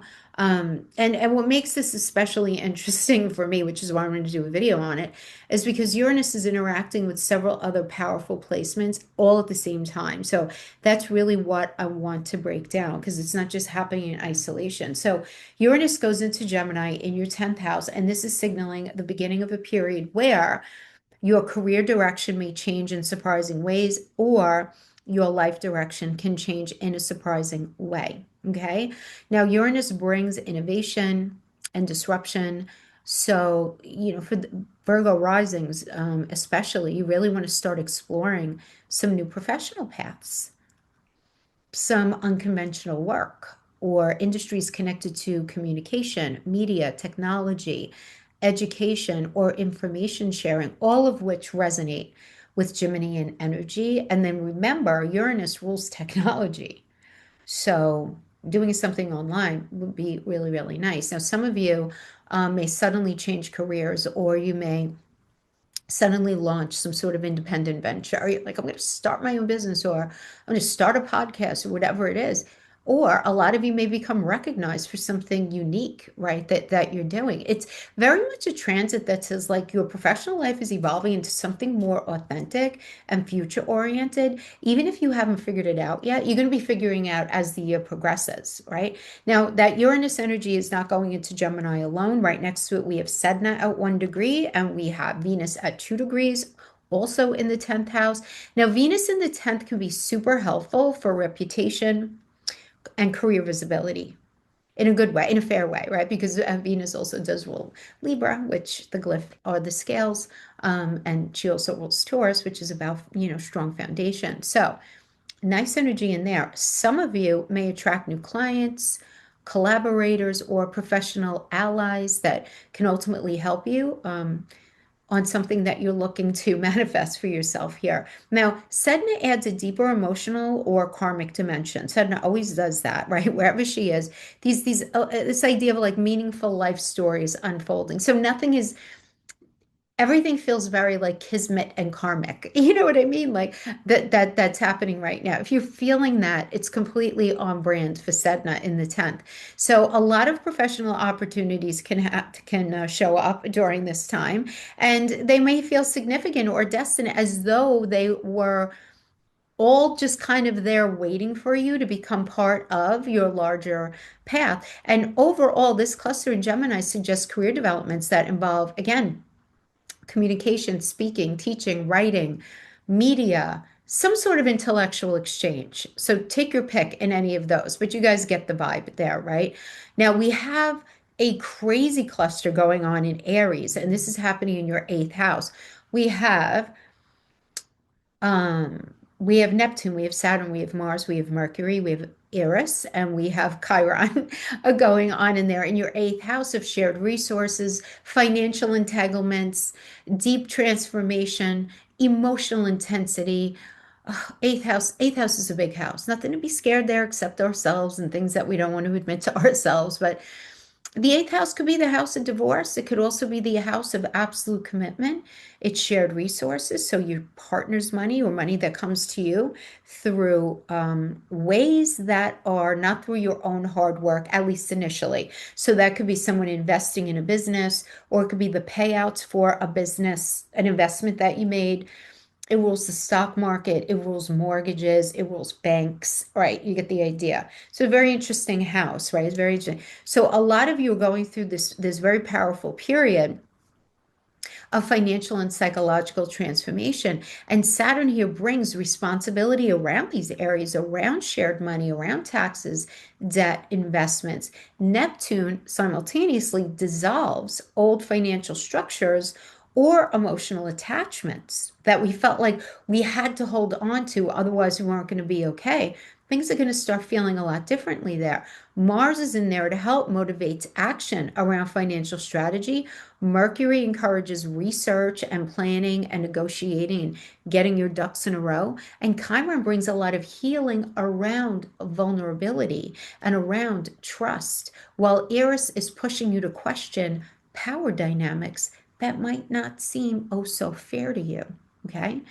So this cluster suggests that financial partnerships, investments, inheritance, shared resources, all of these things that I mentioned in the eighth house are undergoing restructuring during this time. A lot of you may also be restructuring your intimate life, where you're sitting down and having a heart to heart with a significant other about, likes, not likes, and getting very real about that part of your connection. Okay. Um, and this eighth house energy may directly influence career shifts that are indicated by Uranus in the 10th because it's sitting in a sextile. Now let's talk about the sun, because the sun, when Uranus goes into Gemini, will be in the sign of Taurus in your ninth house with Ceres and with Vulcan. Okay, so again, that ninth house, higher education, higher mindedness, manifestation of father energy, grandfather energy as well, philosophy, public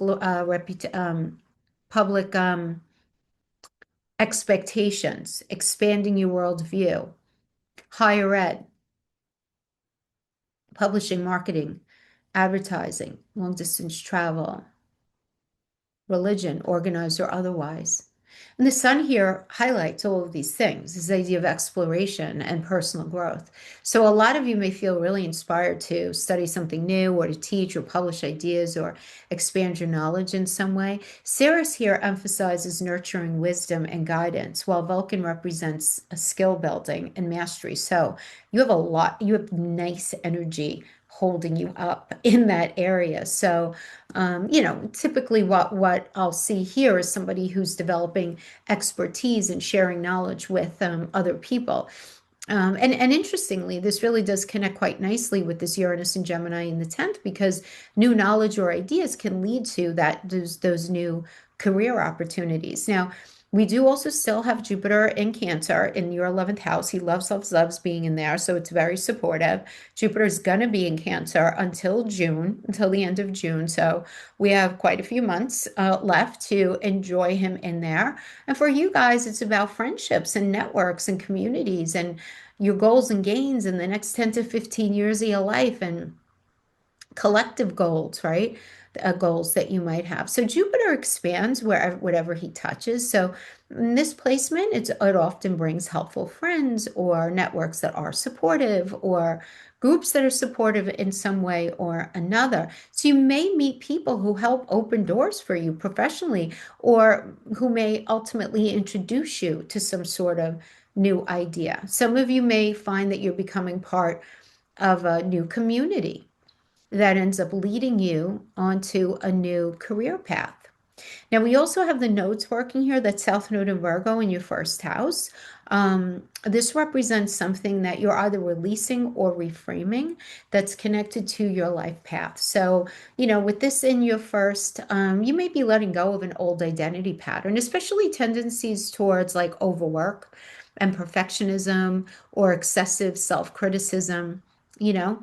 You're working more towards developing a more balanced relationship and collaboration just generally in life. And because it sits across from the seventh house, could be with your marital partner, your business partner. The balance could just be between you and your energetic output every day at work, and just trying to create that greater balance there. Again, so it doesn't have to be like a release and letting go of something, but it could, I like the word reframing, like you're reframing something so that you're not so critical and with the perfectionistic tendencies, because you're starting to realize that more often than not, there's really no value add in being like that, at the end of the day, right? Now, speaking of this idea of relationships, right, we have this North Node conjuncting Estrella and Pisces in the seventh. And the North Node represents your evolutionary direction, and that seventh house governs partnerships, important allies, contracts, your bosses, again, your energetic output at work. And Estrella represents justice and moral clarity. So this is telling me that meaningful relationships and collaborations are going to play a very important role in your life path. So you may attract partners, romantic or professional, either one, depends on where you're at, in your own personal chart, who ultimately guide you toward this greater balance and compassion as well. Now, I do want to talk about another powerful placement, Pluto. Now, Pluto's not just hanging out by himself in Aquarius, he's conjuncting Juno in the sixth house here, which represents work routines, daily responsibilities, your health, mental, physical, emotional. So Pluto brings deep transformation, while Juno represents commitments here. So Virgo risings for this particular placement can create significant change in that sixth house, so having to do with your work environment, your daily routines. This could involve restructuring how you work, transforming professional partnerships, or shifting your approach to your own health and well-being, right? And we also have part of fortune going on in there in Capricorn in your fifth house, which is fifth house is creativity, joy, personal expression, children. So part of fortune here suggests that success and happiness may come through creative pursuits or a new relationship or leadership or taking pride in something that you create. A nice energy for maybe leaning into opening up your own business, anything like that. It's like sharing yourself with other people. So however that might fit in your life right now. But there is a career awakening that's happening here for sure, especially in the spring, early summer. Uranus in that 10th starts waking that part of your chart up. But in the middle of the year, that Aries energy in the 8th starts to break apart, which is good because there'll be like less tension, right, in that 8th house energy. And you'll be more ready to take action around shared finances and investments and deep emotional transformation and all of that stuff. And then by late summer, that Jupiter is no longer going to be in the 11th. It's going to be dipped into the 12th house, but it's still going to be very early in the decan. So we are going to be feeling it. It's just very supportive energy of your inner world, of your friends, right? Still very, very nice energy there. And then by the time the fall hits, work routines and professional commitments may undergo transformation through that Pluto transit in the 6th. So everything's being activated by this Uranus energy. So by the end of the year, you're likely going to feel like your career direction has shifted in many ways. You're doing work that reflects who you are with a lot more clarity. You're likely going to be collaborating with some new people. You just feel more in alignment with your future going forward. So very nice energy there. And I hope this was helpful in some way, Virgo. Thank you so much for hanging out with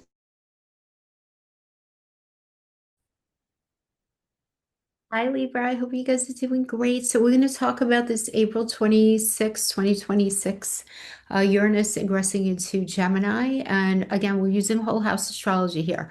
So, just making sure that we're all in the same wavelength. And this is going to be happening in your ninth house. Let me just pull your chart over here. Yes, this is going to be happening in your ninth house, which governs higher learning, philosophy, travel, publishing, spirituality, expanding your worldview. So when Uranus enters this part of your chart, it does typically signal the sudden shifts in your beliefs or your education or the direction that your life philosophy is taking. Now, I do also want to note that the ninth house is also the manifestation of father energy, right? Your lived experience with your father, how it is that you know him to be. So Uranus in there, and there could be some big changes happening, having to do with the life of your father's energy. It's in the ninth house, so really it could be any kind of change because we never really know with Uranus. But being that it is in Gemini, there could be some sort of project that he's involved in, something, something change like life changing for him could certainly be going on in that space as well. But what makes this really, really interesting, though, is how Uranus is interacting with several other powerful placements. Now, I'm not even going to say this month because it's really kind of rolling out the whole year. So I just kind of want to break that down. So this is happening again in your ninth house. Um, your thinking and your worldview. I mean, ninth house is politics, law, legalities, local governance, higher education, higher mindedness, religion, organized or otherwise, foreign land, foreign travel, your worldview, your truth. It's the house that God speaks to us in, right? And Gemini energy is super curious and very communicative and intellectually flexible. And when Uranus is there, it often brings sudden insights, unexpected learning experiences, or opportunities of some kind connected to any of those areas, like teaching and writing and media, technology, travel. Okay. So many of you may find yourselves exploring subjects that you never even thought about before and finding it all really interesting. Some of you might return to school. You might publish ideas, you might start teaching, you might develop a public voice around topics that you're really passionate about. This is very, very much a transit that says, your mind is expanding in an exciting and very unconventional way, right? Because remember, Uranus is very unconventional. Now, Uranus is not entering into Gemini alone. He's going to be right in there, sitting at 1 degree. Sedna will be right next to him. And Venus is going to be at 2 degrees, also both, of course, in the ninth house. So Venus here is going to add harmony, is going to bring beauty, intellectual exploration, um, expansion. Because the ninth house is where Jupiter naturally lives, right? So you have Jupiter, which is the great benefic. And then we have Venus, which is, we call her the baby benefic. So they're both in there. So I really like this energy for you to connect to something on a especially because Sedna is involved. Sedna is adding a very deep emotional and karmic dimension. So Sedna placements often represent experiences that feel very destined, that feel very meaningful, almost karmic-like, right? So a lot of you may be feeling this way, right? Like nothing is happening on purpose, something happening on vacation, or suddenly you feeling a lot more interested in your faith or your belief system or your worldview or politics, because ninth house is politics and the law, legalities, local governance, right? So some opportunities appearing during this period, especially those connected to learning or travel, may feel like you're being guided toward some other life purpose. Now, let's look at something else that's going on in your chart. We have a bunch of energies hanging out in Aries in your seventh house. So that would be Neptune, Saturn, Mars, Mercury, Chiron, Eris. They're all hanging out in there in the house of partnerships, collaborations, and significant relationships. So, for you guys are going through a period of major transformation in your relationships. I feel like kind of talked about that in my last video, right? But Saturn here brings lessons about commitments and boundaries, and Neptune dissolves illusions about partners and or relationship dynamics. And Mars adds great intensity, though, and lots of action. And Mercury encourages communication and negotiating. really encourages those conversations that might be a little uncomfortable, but you have to have them, right? And Chiron wants to bring healing here around relationship wounds, and Eris pushes you to confront those imbalances that you feel, that you're feeling, that you certainly do sense in the partnership. So, relationships, both romantic or even professional, right? Because that seventh house can even be your boss, your bosses, it's even your medical doctors. Seventh house is also your daily work environment, right? How you show up, the energetic output, right, that you put out there for working. So there's a lot of important adjustments that are going on during this time. And interestingly, these relationship shifts may influence a new world of you that Uranus is waking up in your ninth house because 7 and 9 are sextiling each other, okay? So there's a connection there. Now, let's talk about the sun, because when Uranus goes into Gemini, obviously April 26th, sun is going to be in Taurus in your eighth house, along with Ceres and Vulcan. Now, that eighth house represents shared finances, emotional intimacy, and transformation, among other things. It's all shared resources, so your partner's money, but also an inheritance, insurance payout, debt, taxes, the stock market, mortgages. It's not just other people's money. There's a lot going on in there. It is also the house of divorce, but the house of absolute commitment as well. And really looking at how you blend energy with another person, okay?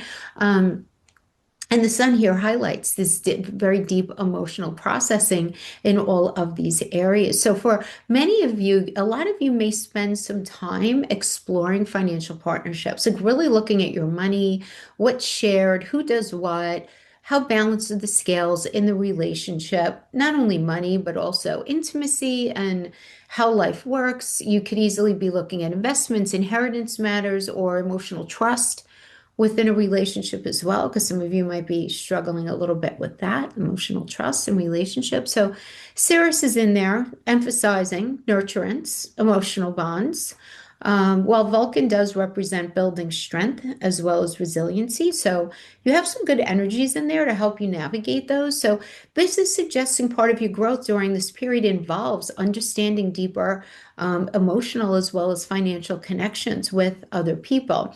Now let's look at something that's super supportive in your chart, and that would be Jupiter in the 10th house. All right, Jupiter loves being in Cancer. It's in your 10th house. He's finally out of retrograde. He went direct on March 10th, and he's going to be in that 10th house until the end of June, right? At which point he's going to be transiting into your 11th house. But for now, he's here. And so whenever Jupiter touches space in a house, I don't know what's going on in your own personal chart, but he brings growth, generally speaking, recognition here in the 10th house, professional opportunities. Now, the 10th house is also the manifestation of mother energy, something going on with mother, and or your very long-term goals, like the health and status of your marriage, the health and status of the path that you have yourself walking on, okay? So Jupiter is in there expanding stuff, right? Trying to get you more engaged in it, right? Because there's increased visibility in your field or opportunities that help to advance you in general, whether it's professionally or whether it's the path that you're walking on right now in your life, right? Because again, not everybody's working. It's where are you going, right? And we could even apply that to your marriage, right? If you feel like lots of things have been unspoken, it's like the elephant in the room.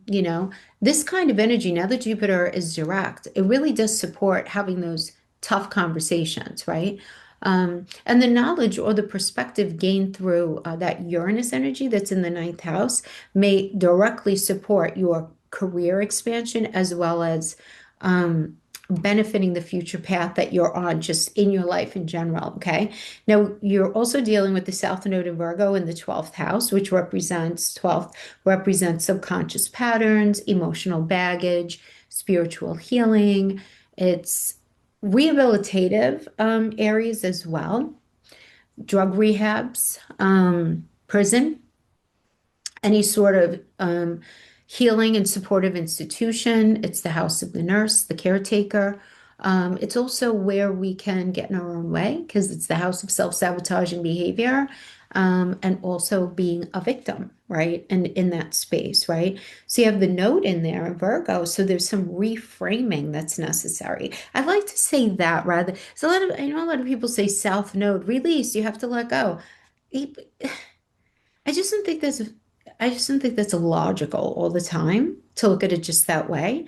Sometimes we don't need to let go of things. Sometimes we have to change the way we see it. We have to change the way we process it. We have to change the way we function with it. And then it'll be like a domino effect. Everything else would change. So some things, yes, you need to release with the 12th house, a bad habit. Get rid of that. If you're doing fill in the blank too much, doesn't even have to be an addiction to a substance, guys. It could just be you getting in your own way. You know what I mean? But recognizing and releasing these patterns from the past that, emotional baggage, subconscious patterns that just don't serve you anymore. As for a lot of you, this can be all about letting go of old anxieties, letting go of perfectionism or self-doubt that have been quietly influencing your decisions. This could be a very very beautiful period of emotional cleansing and clearing out for you. Now, let's talk about another very interesting placement, Pluto in Aquarius. We already know that. We've talked about him to death. But when Uranus goes into Gemini, Pluto is going to be conjuncting Juno in your fifth house. Now, the fifth house does represent creativity, romance, self-expression, joy, children, monetizable talents, taking a risk.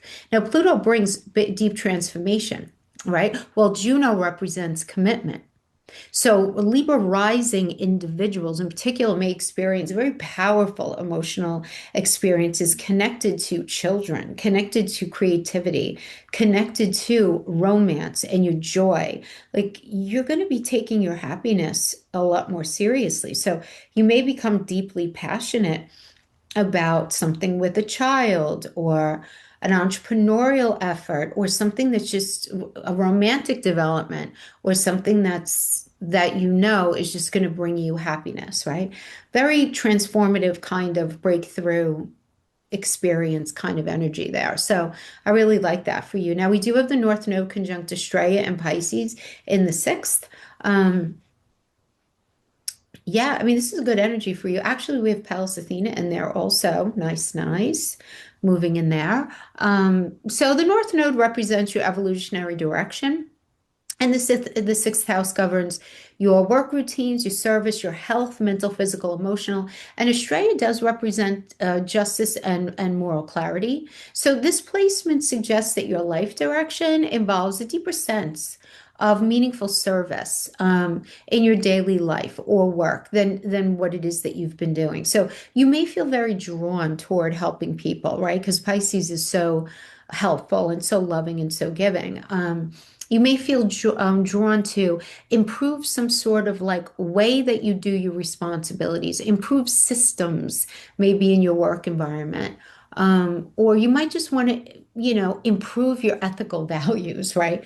Just really like clean up on aisle nine in that area and doing a really good self-assessment and stock of self and say, okay, where do I need to be a bit better? Where could I be more loving? Where can I be more, communicative? Where could I be more mindful, right?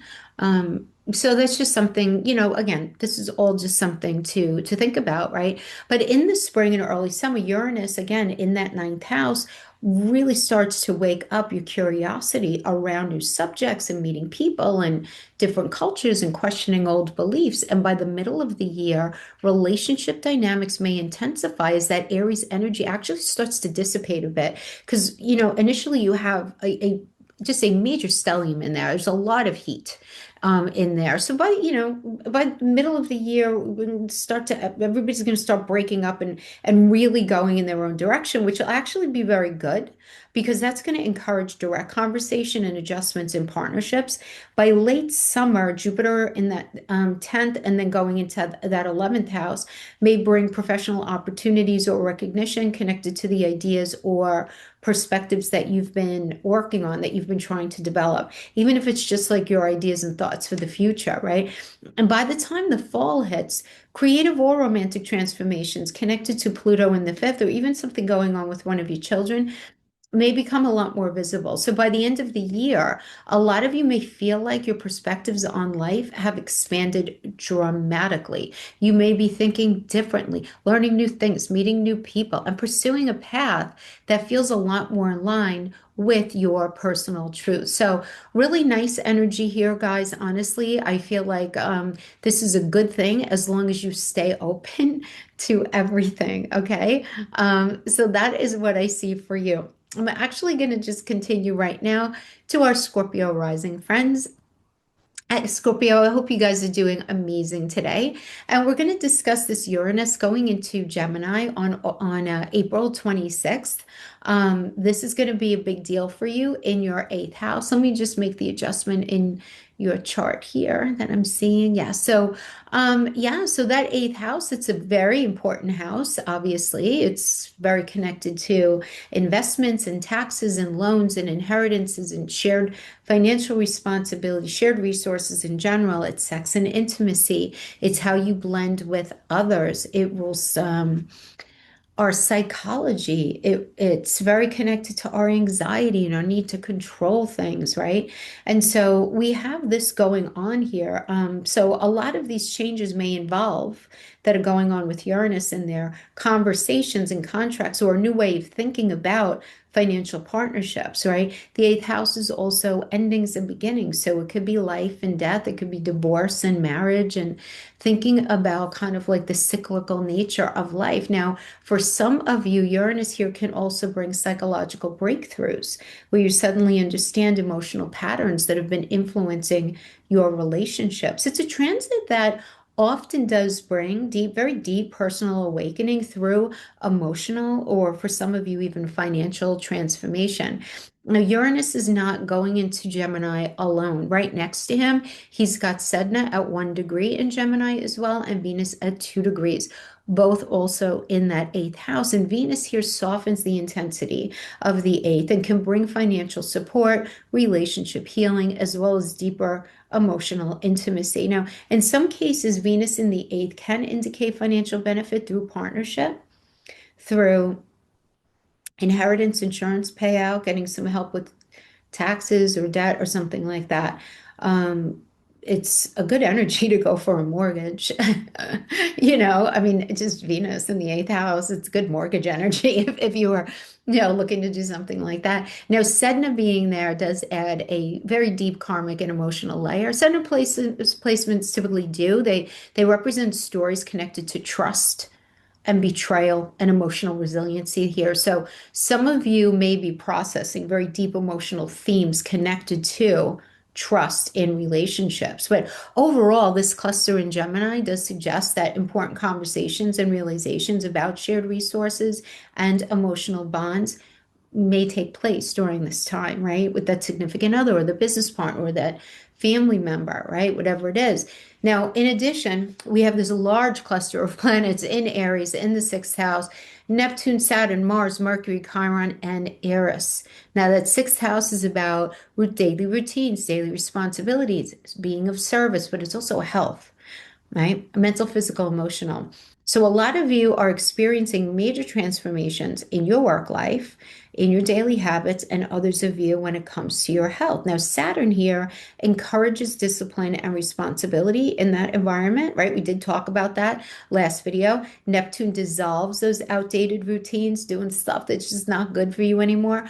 Mars in the sixth is awesome. He's so exalted in there. He gives you the energy to want to work out, to want to just take better care of yourself, right? He motivates productivity. He's very, very good. And Mercury is in there. Mercury is very exalted in that space as well because he rules the sixth house.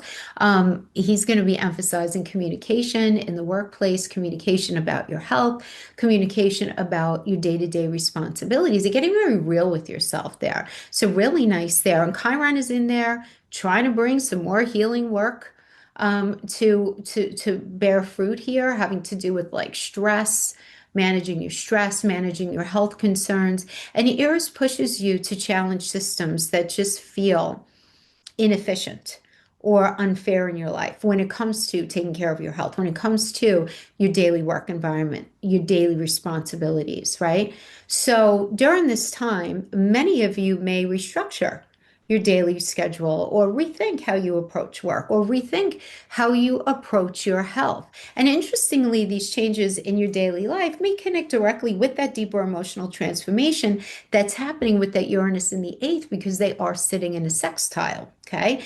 Now let's talk about the sun because the sun is going to be sitting in Taurus in your seventh house when this transit happens on April 26th, along with Ceres and Vulcan. The seventh house governs partnerships and one-on-one relationships, and the sun is going to be highlighting these themes. So many of you may experience increased focus on partnerships, whether it's romantic or business or collaborative or whatever it is. Increased focus in your day-to-day energetic output when it comes to the work that you do, but Ceres emphasizes nurturance, so nurturing relationships in that space, right? While Vulcan represents a building strength and stability. So this can suggest that relationships may become more important or more visible during this time. And since Uranus is activating that eighth house of emotional intensity, these relationships may deepen in a very meaningful way. Now, we do have to understand, though, that with that Uranus going into Gemini, we never know. There's change, there's transformation, it's a revolutionary energy. It's almost like a floor sweeping kind of energy. We need for things to be revolutionized in a way that works for you. So that's going to be the caveat that you have to keep your eye on. Be super honest with yourself, Scorpio. If you're in a kind of situation, whether it's a romantic relationship or even if it's a job, if it's been very restrictive, Uranus is going to be like, Scorpio, this isn't good for you, honey. We have to move this into a different place in your life, right? But why don't we talk about something that is very supportive in your chart, and that would be Jupiter and Cancer in the ninth house. Beautiful placement. He's going to be in there until the end of June, and then he's going to be going into your 10th house, which is an angular house. That would be great for you. But for now, let's just talk about this ninth house energy. Jupiter expands whatever it touches, and he's at home, home, home in the ninth house. It's where he naturally lives. So, he's bringing opportunities for spiritual growth, for learning, for travel. That's the house that God speaks to us. It's the house of higher education, higher mindedness, wisdom, religion, organized or otherwise, politics, publishing, marketing, advertising. I mean, it's so good. This is a very nice energy for you guys to explore new subjects, travel to meaningful places, deepen your understanding of life's bigger questions. Really nice there. Now, we also have the part of fortune. It's also in the ninth house, and this just kind of reinforces the idea that joy and opportunity may come through learning, teaching, God, faith, expansion of belief systems, you know. And we have the South Node in Virgo as well. And this is happening in your 11th house of goals, gains, friendships, social works, collective goals. It's all 11th house stuff. And the South Node suggests, I'll say release, but I like to I like to say reframe the way that you look at these things.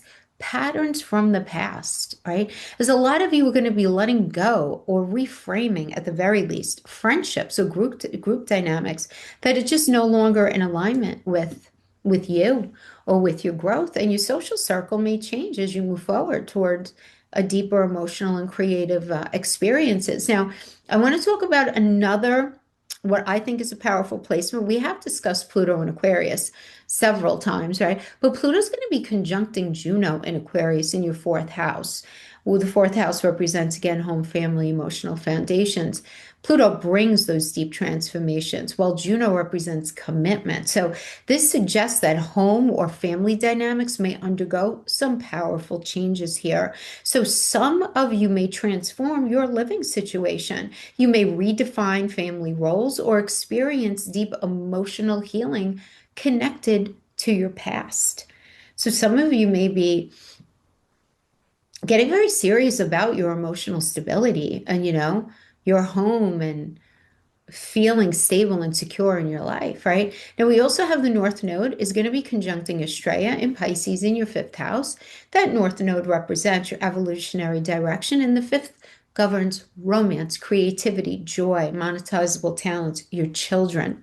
Now, Estrella represents justice and moral clarity as well. So, this does tell me that there's a part of your life path involving something about embracing creativity, emotional authenticity, some sort of heartfelt self-expression, um, having to do with relationship, having to do with children. But this is the thing, it's got to be authentic, Scorpio. I mean, 100% authentic, right? So, where everyone's motivations are for the good, right? And I feel like you know what I mean by that, okay? So that's just a very important element to understand, right? To be in a relationship is great. Are you both on the same page? To have a connection with your children, okay, really great. Is everybody on the same page? Is everybody being respected? Is everybody being valued the same way? You know what I mean?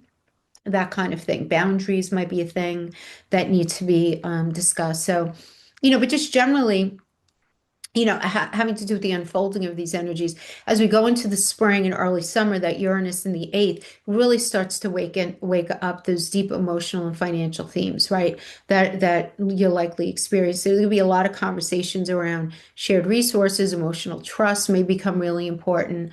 There could be a lot of conversation around clearing up debt, dealing with taxes, investments, all the other things that I said the eighth house, connects to. Now, during the middle of the year, the Aries energy starts to dissipate a bit, right? That big stellium, that heavy, dense stellium breaks up that sixth house. So you're going to feel more pushed, and like you have the wherewithal to actually restructure your daily routines, take better care of your health, in all the ways that are necessary right now.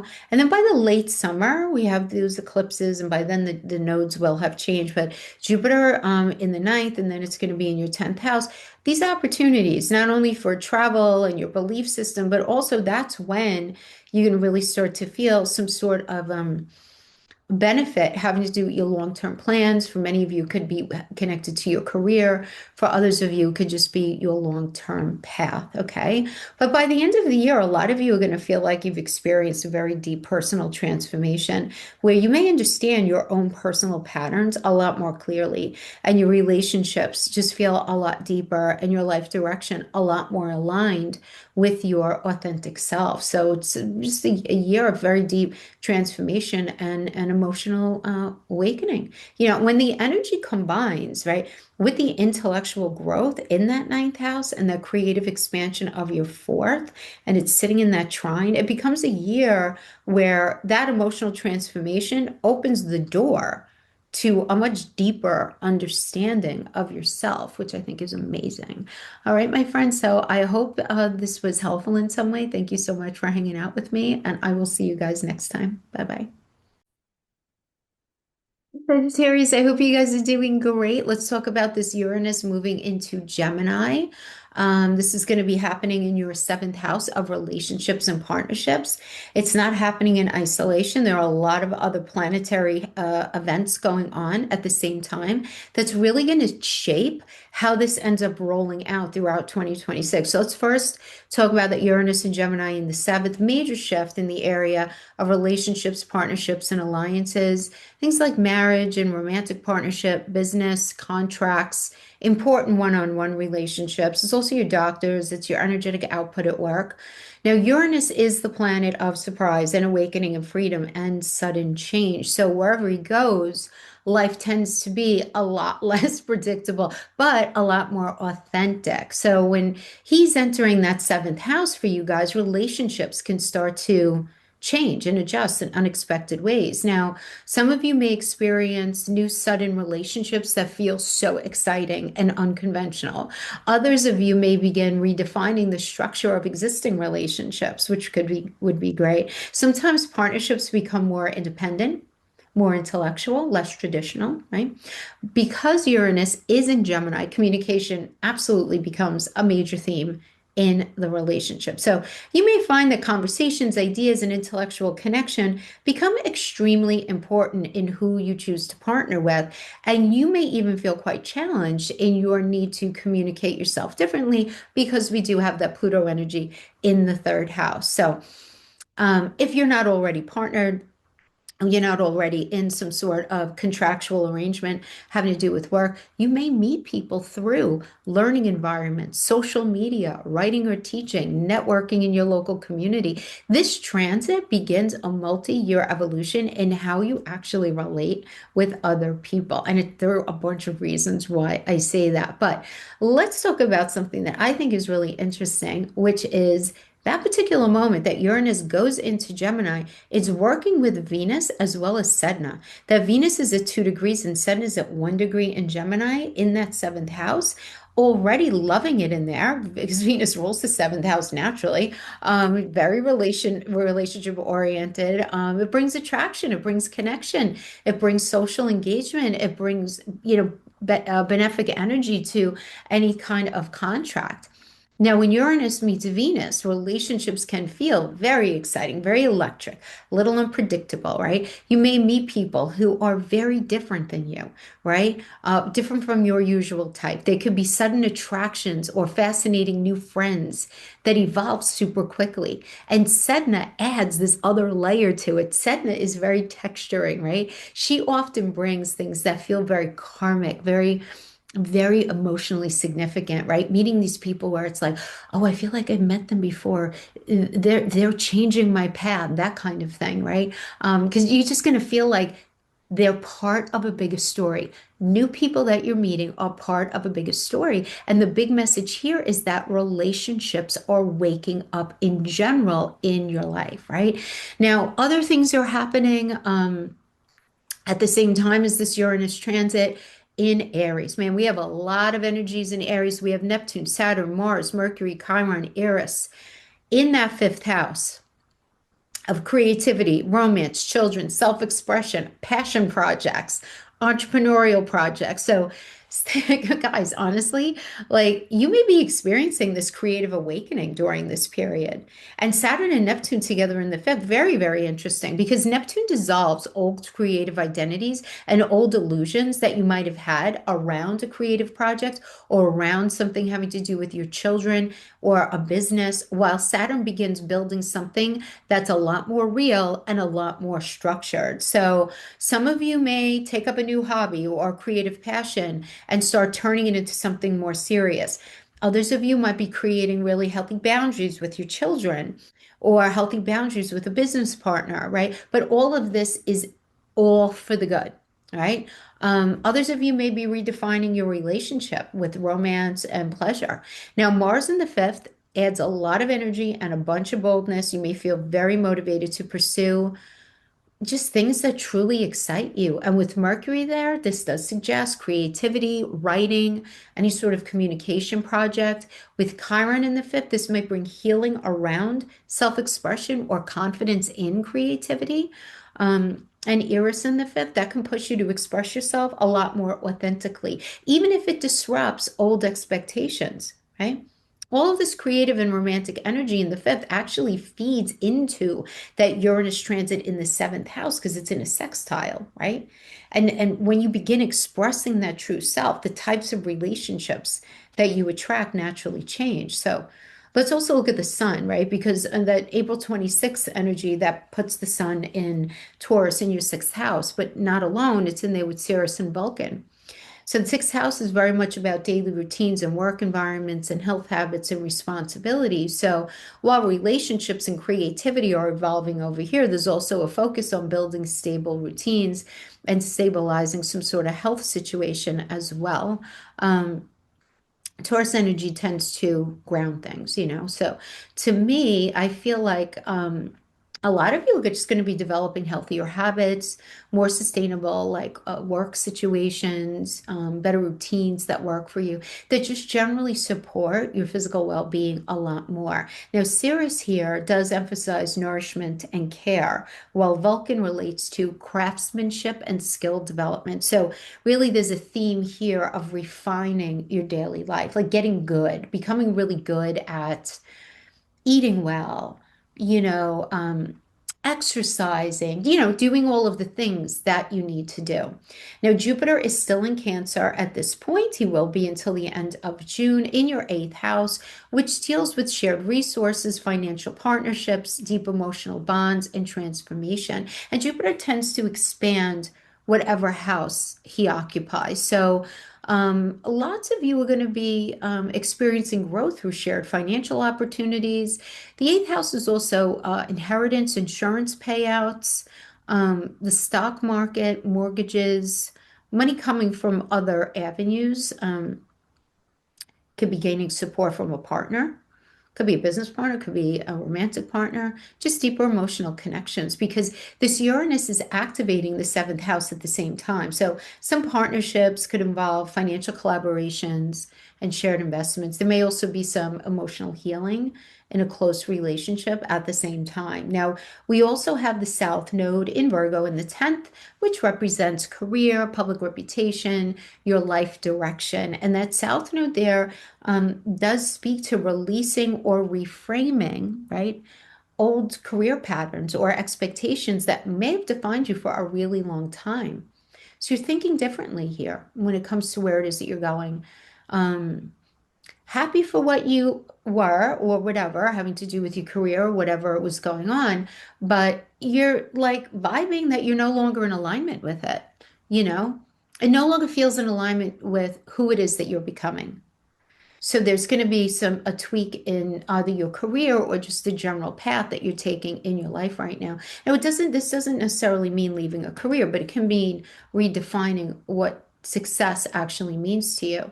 Now, you do have part of fortune in Leo in the ninth house, which is a lovely placement. That ninth house governs publishing, marketing, advertising, getting something out there. It's writing, it's travel, it's education, philosophy, teaching, expanding your worldview. So this placement suggests that luck and opportunity may come through any of these areas through learning, teaching, exploring new ideas, traveling. You may feel very drawn toward experiences that just generally broaden your perspectives, okay? Now, we do also have Pluto is still in Aquarius, but he's conjuncting Juno when we have this transit. And that in the third house is communication, writing, the way we speak, the way we exchange ideas. Pluto is all about transforming how it is that you think and speak. I mentioned that before, but Juno represents agreements and committed alliances as well. So the third house is also a contract house. So together they suggest very deep intellectual connections with other people. Some relationships may form through communication, learning environments, or shared ideas, but your voice may also become a lot more powerful and a lot more influential at this time, right? And I do want to just address also the North Node conjuncting Astraea in Pisces in the fourth. That North Node, very connected to your evolutionary direction, right, in the fourth. So it suggests that part of your growth in this period does involve creating emotional security and building a meaningful home life. So Astraea is associated with justice as well as moral clarity. So there may be a sense of wanting your home environment to reflect your deeper values. So you may be called to create a different living, like a living space that supports emotional and spiritual growth, that just feels more in alignment with who you are, because there's something about your living environment right now. It's almost like you feel like your shoes are on the wrong feet, you know? But as far as how this is going to roll out, in the spring and early summer, that your Uranus shift starts to wake up relationship sector of your chart. I mean, that's just going to be happening. So you might meet new people, start conversations that change how you viewed partnership. By the middle of the year, the creative energy of the fifth house becomes a lot stronger and you feel super inspired. You may have something going on where you're opening a business, you're getting some project out there, whatever it is, you're more expressive and you're more willing to actually go after what brings you joy. By the late summer, we have those double eclipses in August. The changes in relationships and creativity begin influencing your daily routine. So you may reorganize your work life or your health habits to support those new priorities, okay? By the time fall hits, deeper emotional or financial themes will likely emerge through from, because from Jupiter being going from that eighth into your ninth house, okay? I really like that energy for you, but your relationship will probably, most important relationships will likely look different. Creative passions may be more central in your life, and your definition of success may feel more in alignment with your authentic self. Okay. So that is what I have for you, my friends. I hope this was helpful in some way. Thank you so much for hanging out with me, and I'll see you guys next time. Bye bye. Hi, Capricorn. I hope you guys are doing great. We're going to talk about Uranus going into Gemini, and this is going to be a pretty big deal for your sixth house energy, which has to do with your daily routines, your work environment, your health, mental, physical, emotional, your coworkers. Um, Uranus, by the way, the sixth house also rules like the very beginning of legal situations as well. So it could be some sort of surprise in there. But, Uranus is the planet of disruption and innovation and liberation. So things tend to shake up wherever you go. So when Uranus enters the sixth, it often means that your routines that you've been living with for years suddenly stop feeling sustainable or relevant. You might experience things like a sudden shift in your work schedule or changes in your work environment, your job environment, where you work. There could be new technology becoming very central in your work because Uranus rules technology, or even a desire to move away from very rigid routines entirely. For you guys like structure, but Uranus in the sixth asks you to experiment with new ways of organizing your life. So some of you may change jobs during this period. Some of you may begin working remotely or working more remotely, if you are already. You might decide to completely overhaul your health routine. So there's a sense of liberation from like old systems that you've been part of, right? Now, what makes this a particularly interesting moment for me is that Uranus is not going into Gemini alone. He's got Venus at 2 degrees, he's got Sedna at 1 degree, and Venus softens Uranus a lot. So instead of like a chaotic disruption, these changes in your daily life might actually feel really exciting or even refreshing. You might meet interesting new coworkers. Your work could become more social or creative. You might collaborate with people who stimulate your mind. And Sedna adds something a lot deeper here, right? She often brings experiences that feel very faded, that feel very karmic. So the people that you encounter in your daily environment may actually play an important role in your path. So your everyday environment becomes more mentally stimulating and meaningful. But now we have to look at something else that's happening here because Uranus is interacting with this whole group in Aries, okay? In your fourth house, we have Neptune, Saturn, Mars, Mercury, Chiron, Eris. This is huge. This is the fourth house. It's an angular house. It's your home, property, real estate, family life, emotional foundations, physical living environment. So what this is showing is that your home life is going through a major restructuring at the same time that your daily routines are changing.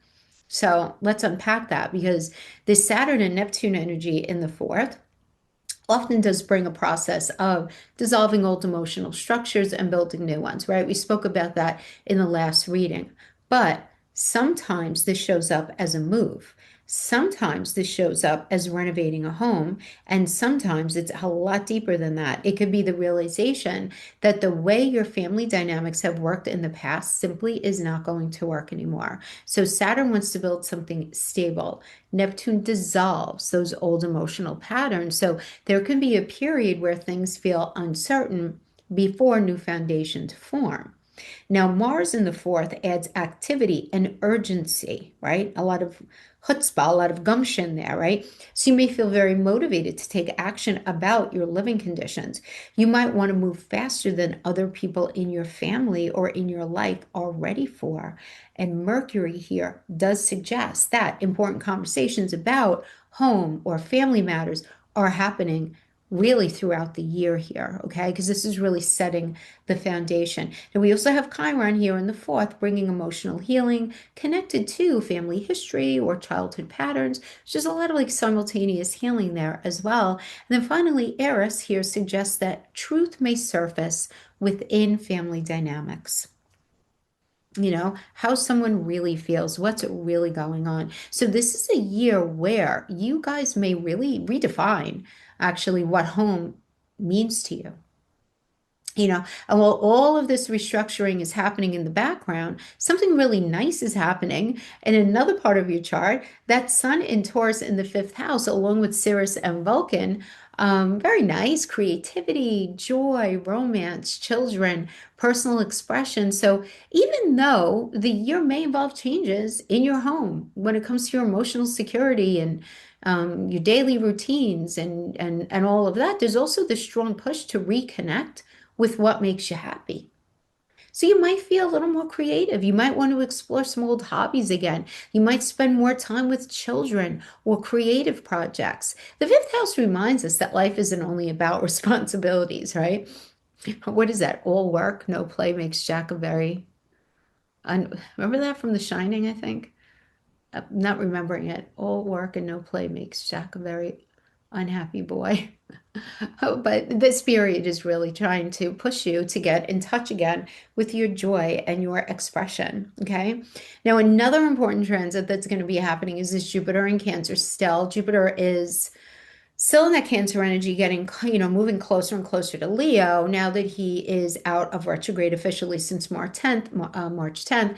And this is happening in your seventh house. So, partnerships, very important relationships. Jupiter is so supportive here, right? So this could bring very helpful people into your life, strengthen your relationships, strengthen collaboration. So during a year where your home life and your routines are shifting, you might find that partnerships become a stabilizing force. So someone may enter your life who offers you emotional support or guidance, or existing relationships may become deeper and a lot more supportive, right? Now, we do also have Pluto. We know we have Pluto in Aquarius. We talk about that all the time, but he's conjuncting Juno in the second house. So that second house, which governs money and income and personal values, Pluto, of course, loves to transform wherever he is. And so for you guys, you're going through a long-term financial transformation. This is not just this year. You may begin questioning old financial systems or income structures because Juno here does suggest that financial partnerships or agreements may play a very important role in how this transformation unfolds. So really looking at, do you have shared resources? Do you not? Is something coming in? There's going to be some sort of restructuring that's going to ultimately be very good for you.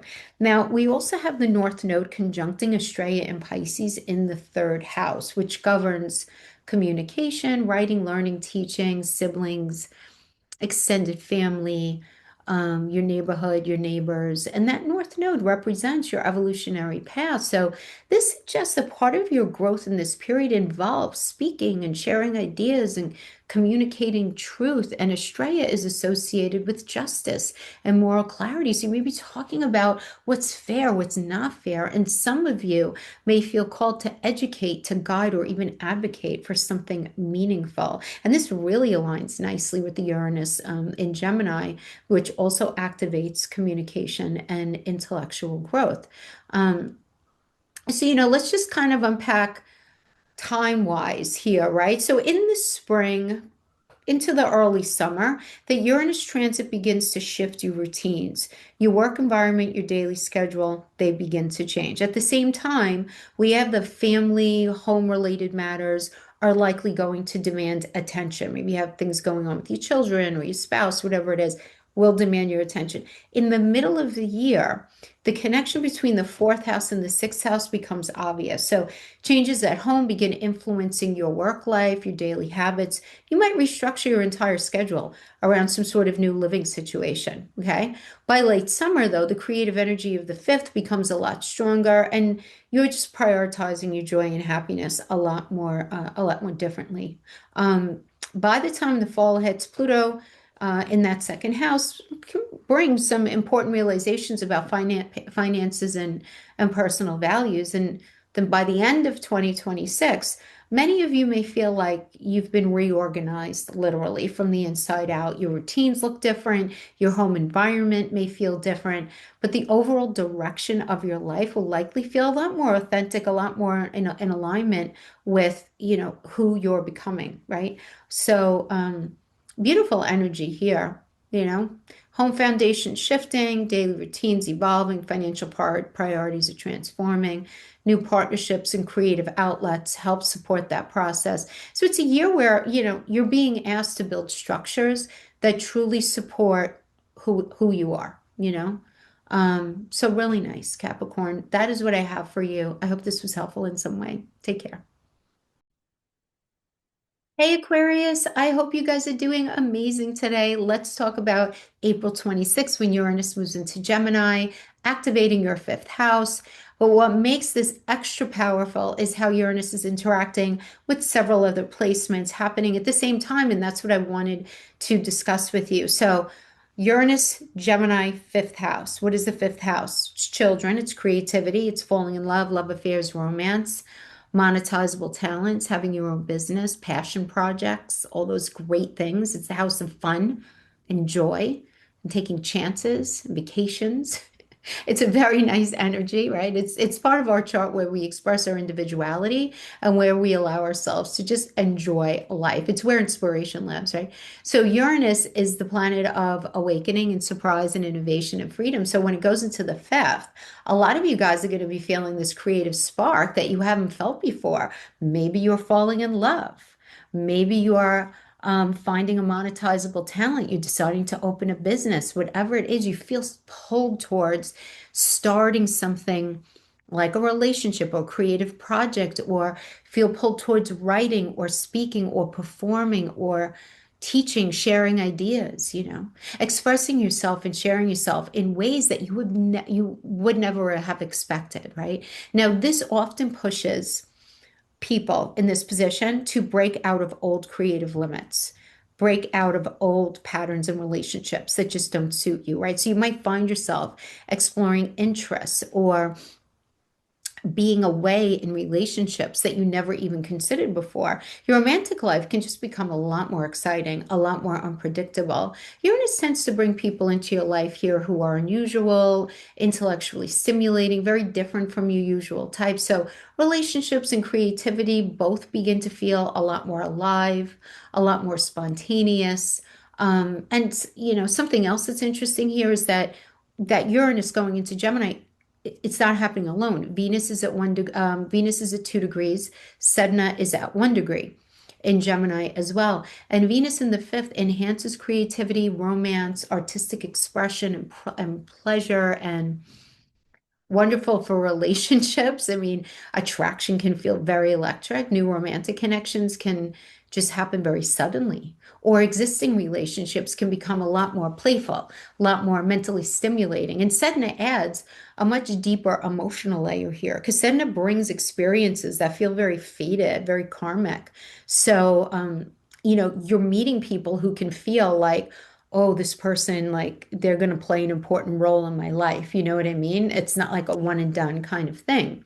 Now, that's happening while we also have to have a very powerful cluster happening in Aries in your third house. We have Neptune, Saturn, Mars, Mercury, Chiron, and Eris in there. So that third house governs communication and ideas and writing and speaking and learning and daily conversations and your siblings, extended family, your neighbors, your neighborhood, learning new things, there's a lot going on there. Beautiful energy. So a lot of you are going to be going through a mental transformation during this period. And I don't say that lightly. I mean, Mercury brings a lot of ideas. Mars gives the courage to speak up and express opinions, and Saturn encourages discipline in thinking and communication. And Neptune's in there, bringing imagination and inspiration, and Chiron's in there, bringing healing around, speaking your truth. And Aries pushes you to challenge systems that where things that need to be said get said. Aries is so good at pushing that in a very supportive way. So when you combine this powerful third house communication energy with Uranus in the fifth, it's sitting as a sextile. Something very interesting happens here, my friends. I mean, your ideas begin to turn into creative expression. So a lot of you may start writing, teaching, podcasting, creative content, sharing ideas publicly, getting up to your eyeballs gloriously in some sort of technology that you're just loving. And your mind becomes a lot more active and inspired, and you may feel a very strong desire to express yourself more openly. Now we do have the Sun in Taurus on the day of this transit in your fourth house, along with Sirius and Vulcan. Fourth house is home, property, real estate, family, emotional foundations, and where we feel safe. So while creativity and ideas are expanding, there's also a focus on building stability at home.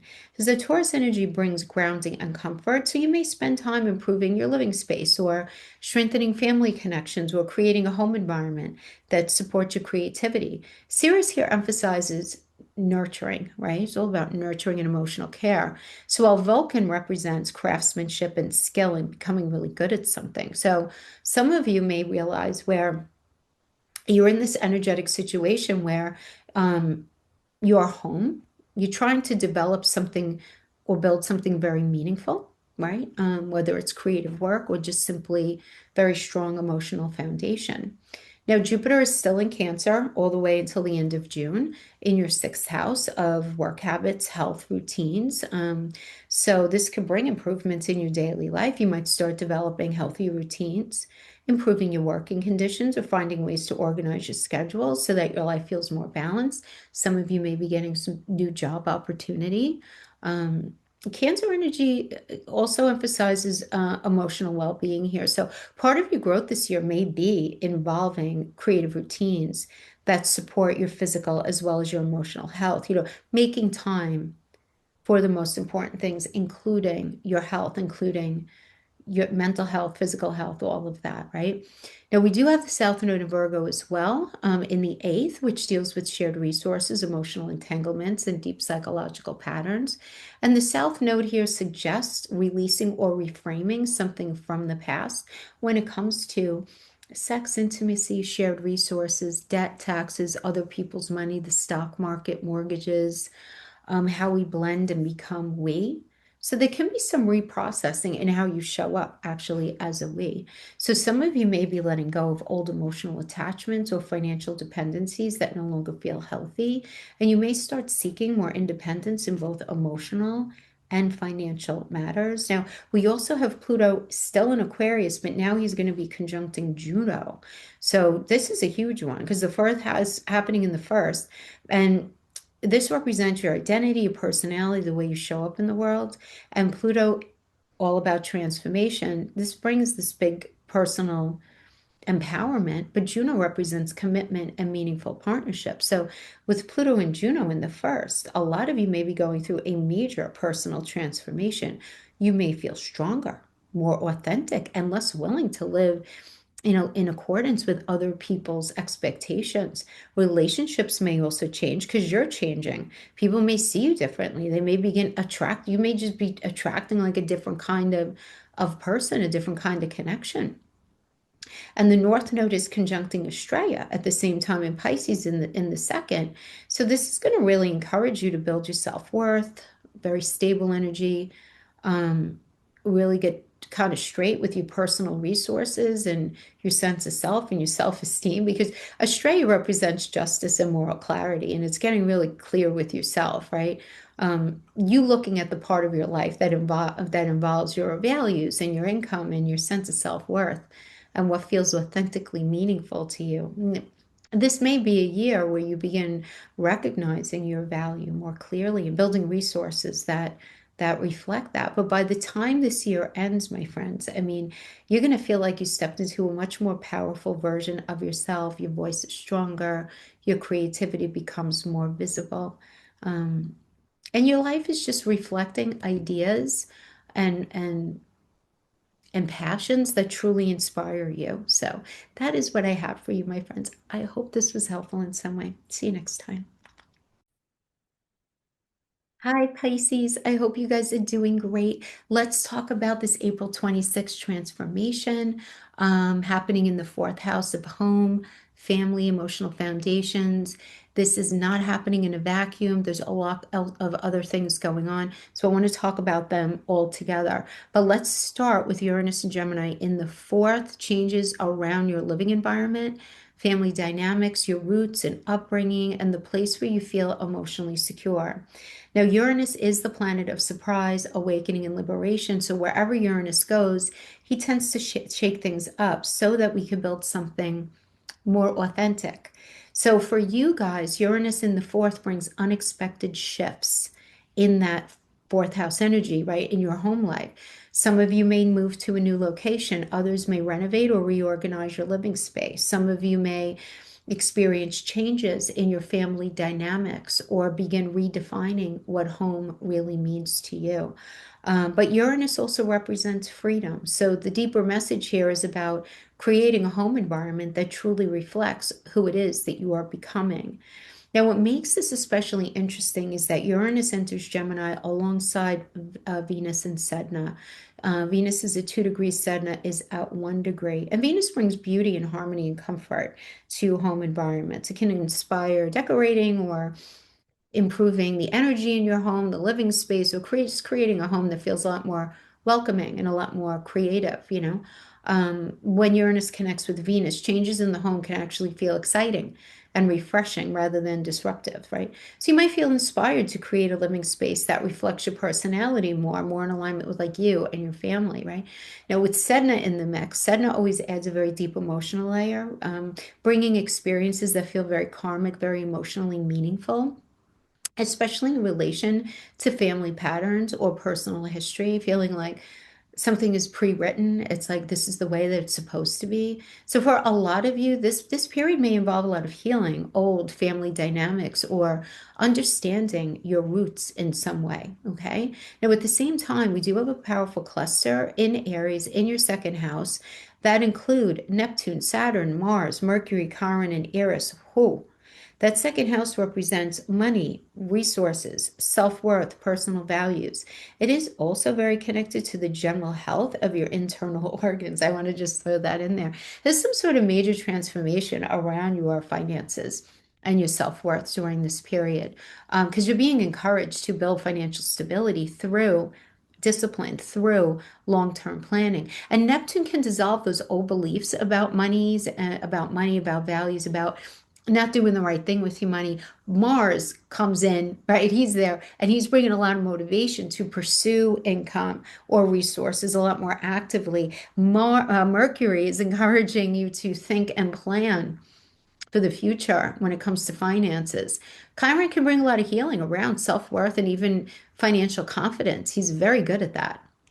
And Eris does push you to question systems that no longer reflect your own personal values. Like who's challenging your sense of self? Who is challenging your ability to be financially stable? You know, for a lot of you, these two themes are connected. For example, a change in income can influence how and where you live. Now, we do have Saturn is going to be in Taurus in your third house with Sirius and Vulcan when this egress happens. And that third house does govern communication and learning and writing and everyday interactions. Taurus brings stability and practicality. So while the deeper part of your chart, that part of your life in your chart is changing, that Sun in the third encourages grounded communication and learning. So you might spend some time learning new skills, improving how you communicate, or sharing ideas in really practical ways. Now, Ceres here emphasizes nurturing through communication, and Vulcan represents mastering something and skill development. So this could be a time where you develop your voice or your communication abilities in a way that becomes valuable over time. Now, we do also have Jupiter in Cancer. For you guys, it's in the fifth house still, finally out of retrograde as of March 10th. He's going to be in there until the end of June. Very supportive placement in that fifth house of children, creativity, joy, romance, all that good stuff. Jupiter expands whatever it touches, right? So here, this can bring creative inspiration, happiness, emotional fulfillment.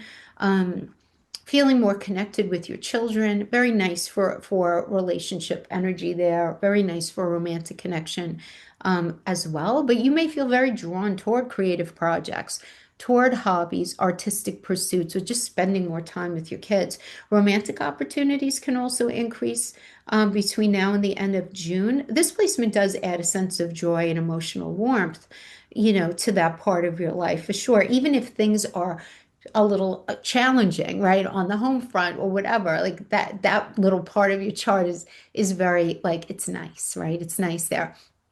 Now, we also have the South Node of Virgo in the seventh. That seventh house governs partnerships and contracts and boss and bosses and your energetic output at work. So, for you guys, you could be letting go of an overly critical relationship pattern or dynamics where you feel overly responsible for fixing other people, overly responsible for being the one to show up. And this transit encourages healthier boundaries in partnerships. There's no question about it. We have discussed this several times, I feel like, since these nodes went. The nodes are going to be changing again in the middle of July, but we've been discussing it. But Uranus kind of activates this. Now, you also have part of fortune in Scorpio in the ninth house, which is a powerful placement because the ninth house governs travel and higher learning, spiritual exploration, expanding your worldview. So this suggests that luck and opportunity may come through exploring deeper truths, studying meaningful subjects, traveling, publishing, marketing, advertising, teaching, all of those ninth house things. Very connected to the law, legalities, local governance. It's a very nice place if you have a legal situation going on. And you may feel very drawn toward experiences that expand your perspective on life, okay? Now, we also have Pluto. We know we have Pluto in Aquarius, but we have Pluto conjuncting Juno in Aquarius in your 12th house, which represents the subconscious and hidden influences and spiritual transformation. And Pluto brings a lot of inner changes here. And Juno represents commitment and partnership themes. So some of you may experience profound emotional and psychological insights into relationships. There may be healing old patterns happening on a very subconscious level. And this is a placement that very often it brings inner transformation before the outer change becomes visible. But you guys are absolutely changing who you are. Now, we also have the North Node conjuncting Astraea and Pisces in your first house. This is very important. So, North Node represents evolutionary direction. And in the first, it encourages you to step into your authenticity, right? Who you are, your personal power. And Astraea represents justice and moral clarity. So part of your life path during this period becomes more aligned with your true self and living in accordance with your deeper values. It encourages you guys to trust yourself and follow your own path. So it's definitely going to be playing out very nicely for you by the end of the year, Pisces. You're going to feel like you've redefined the foundations in your life. Your home's probably going to feel different if it not literally is different. Your relationship to money and self-worth may feel stronger, and you may feel a lot more aligned with your true identity. So that is what I have for you, my friends. I hope this was helpful. Thanks so much for hanging out with me, and I'll see you next time.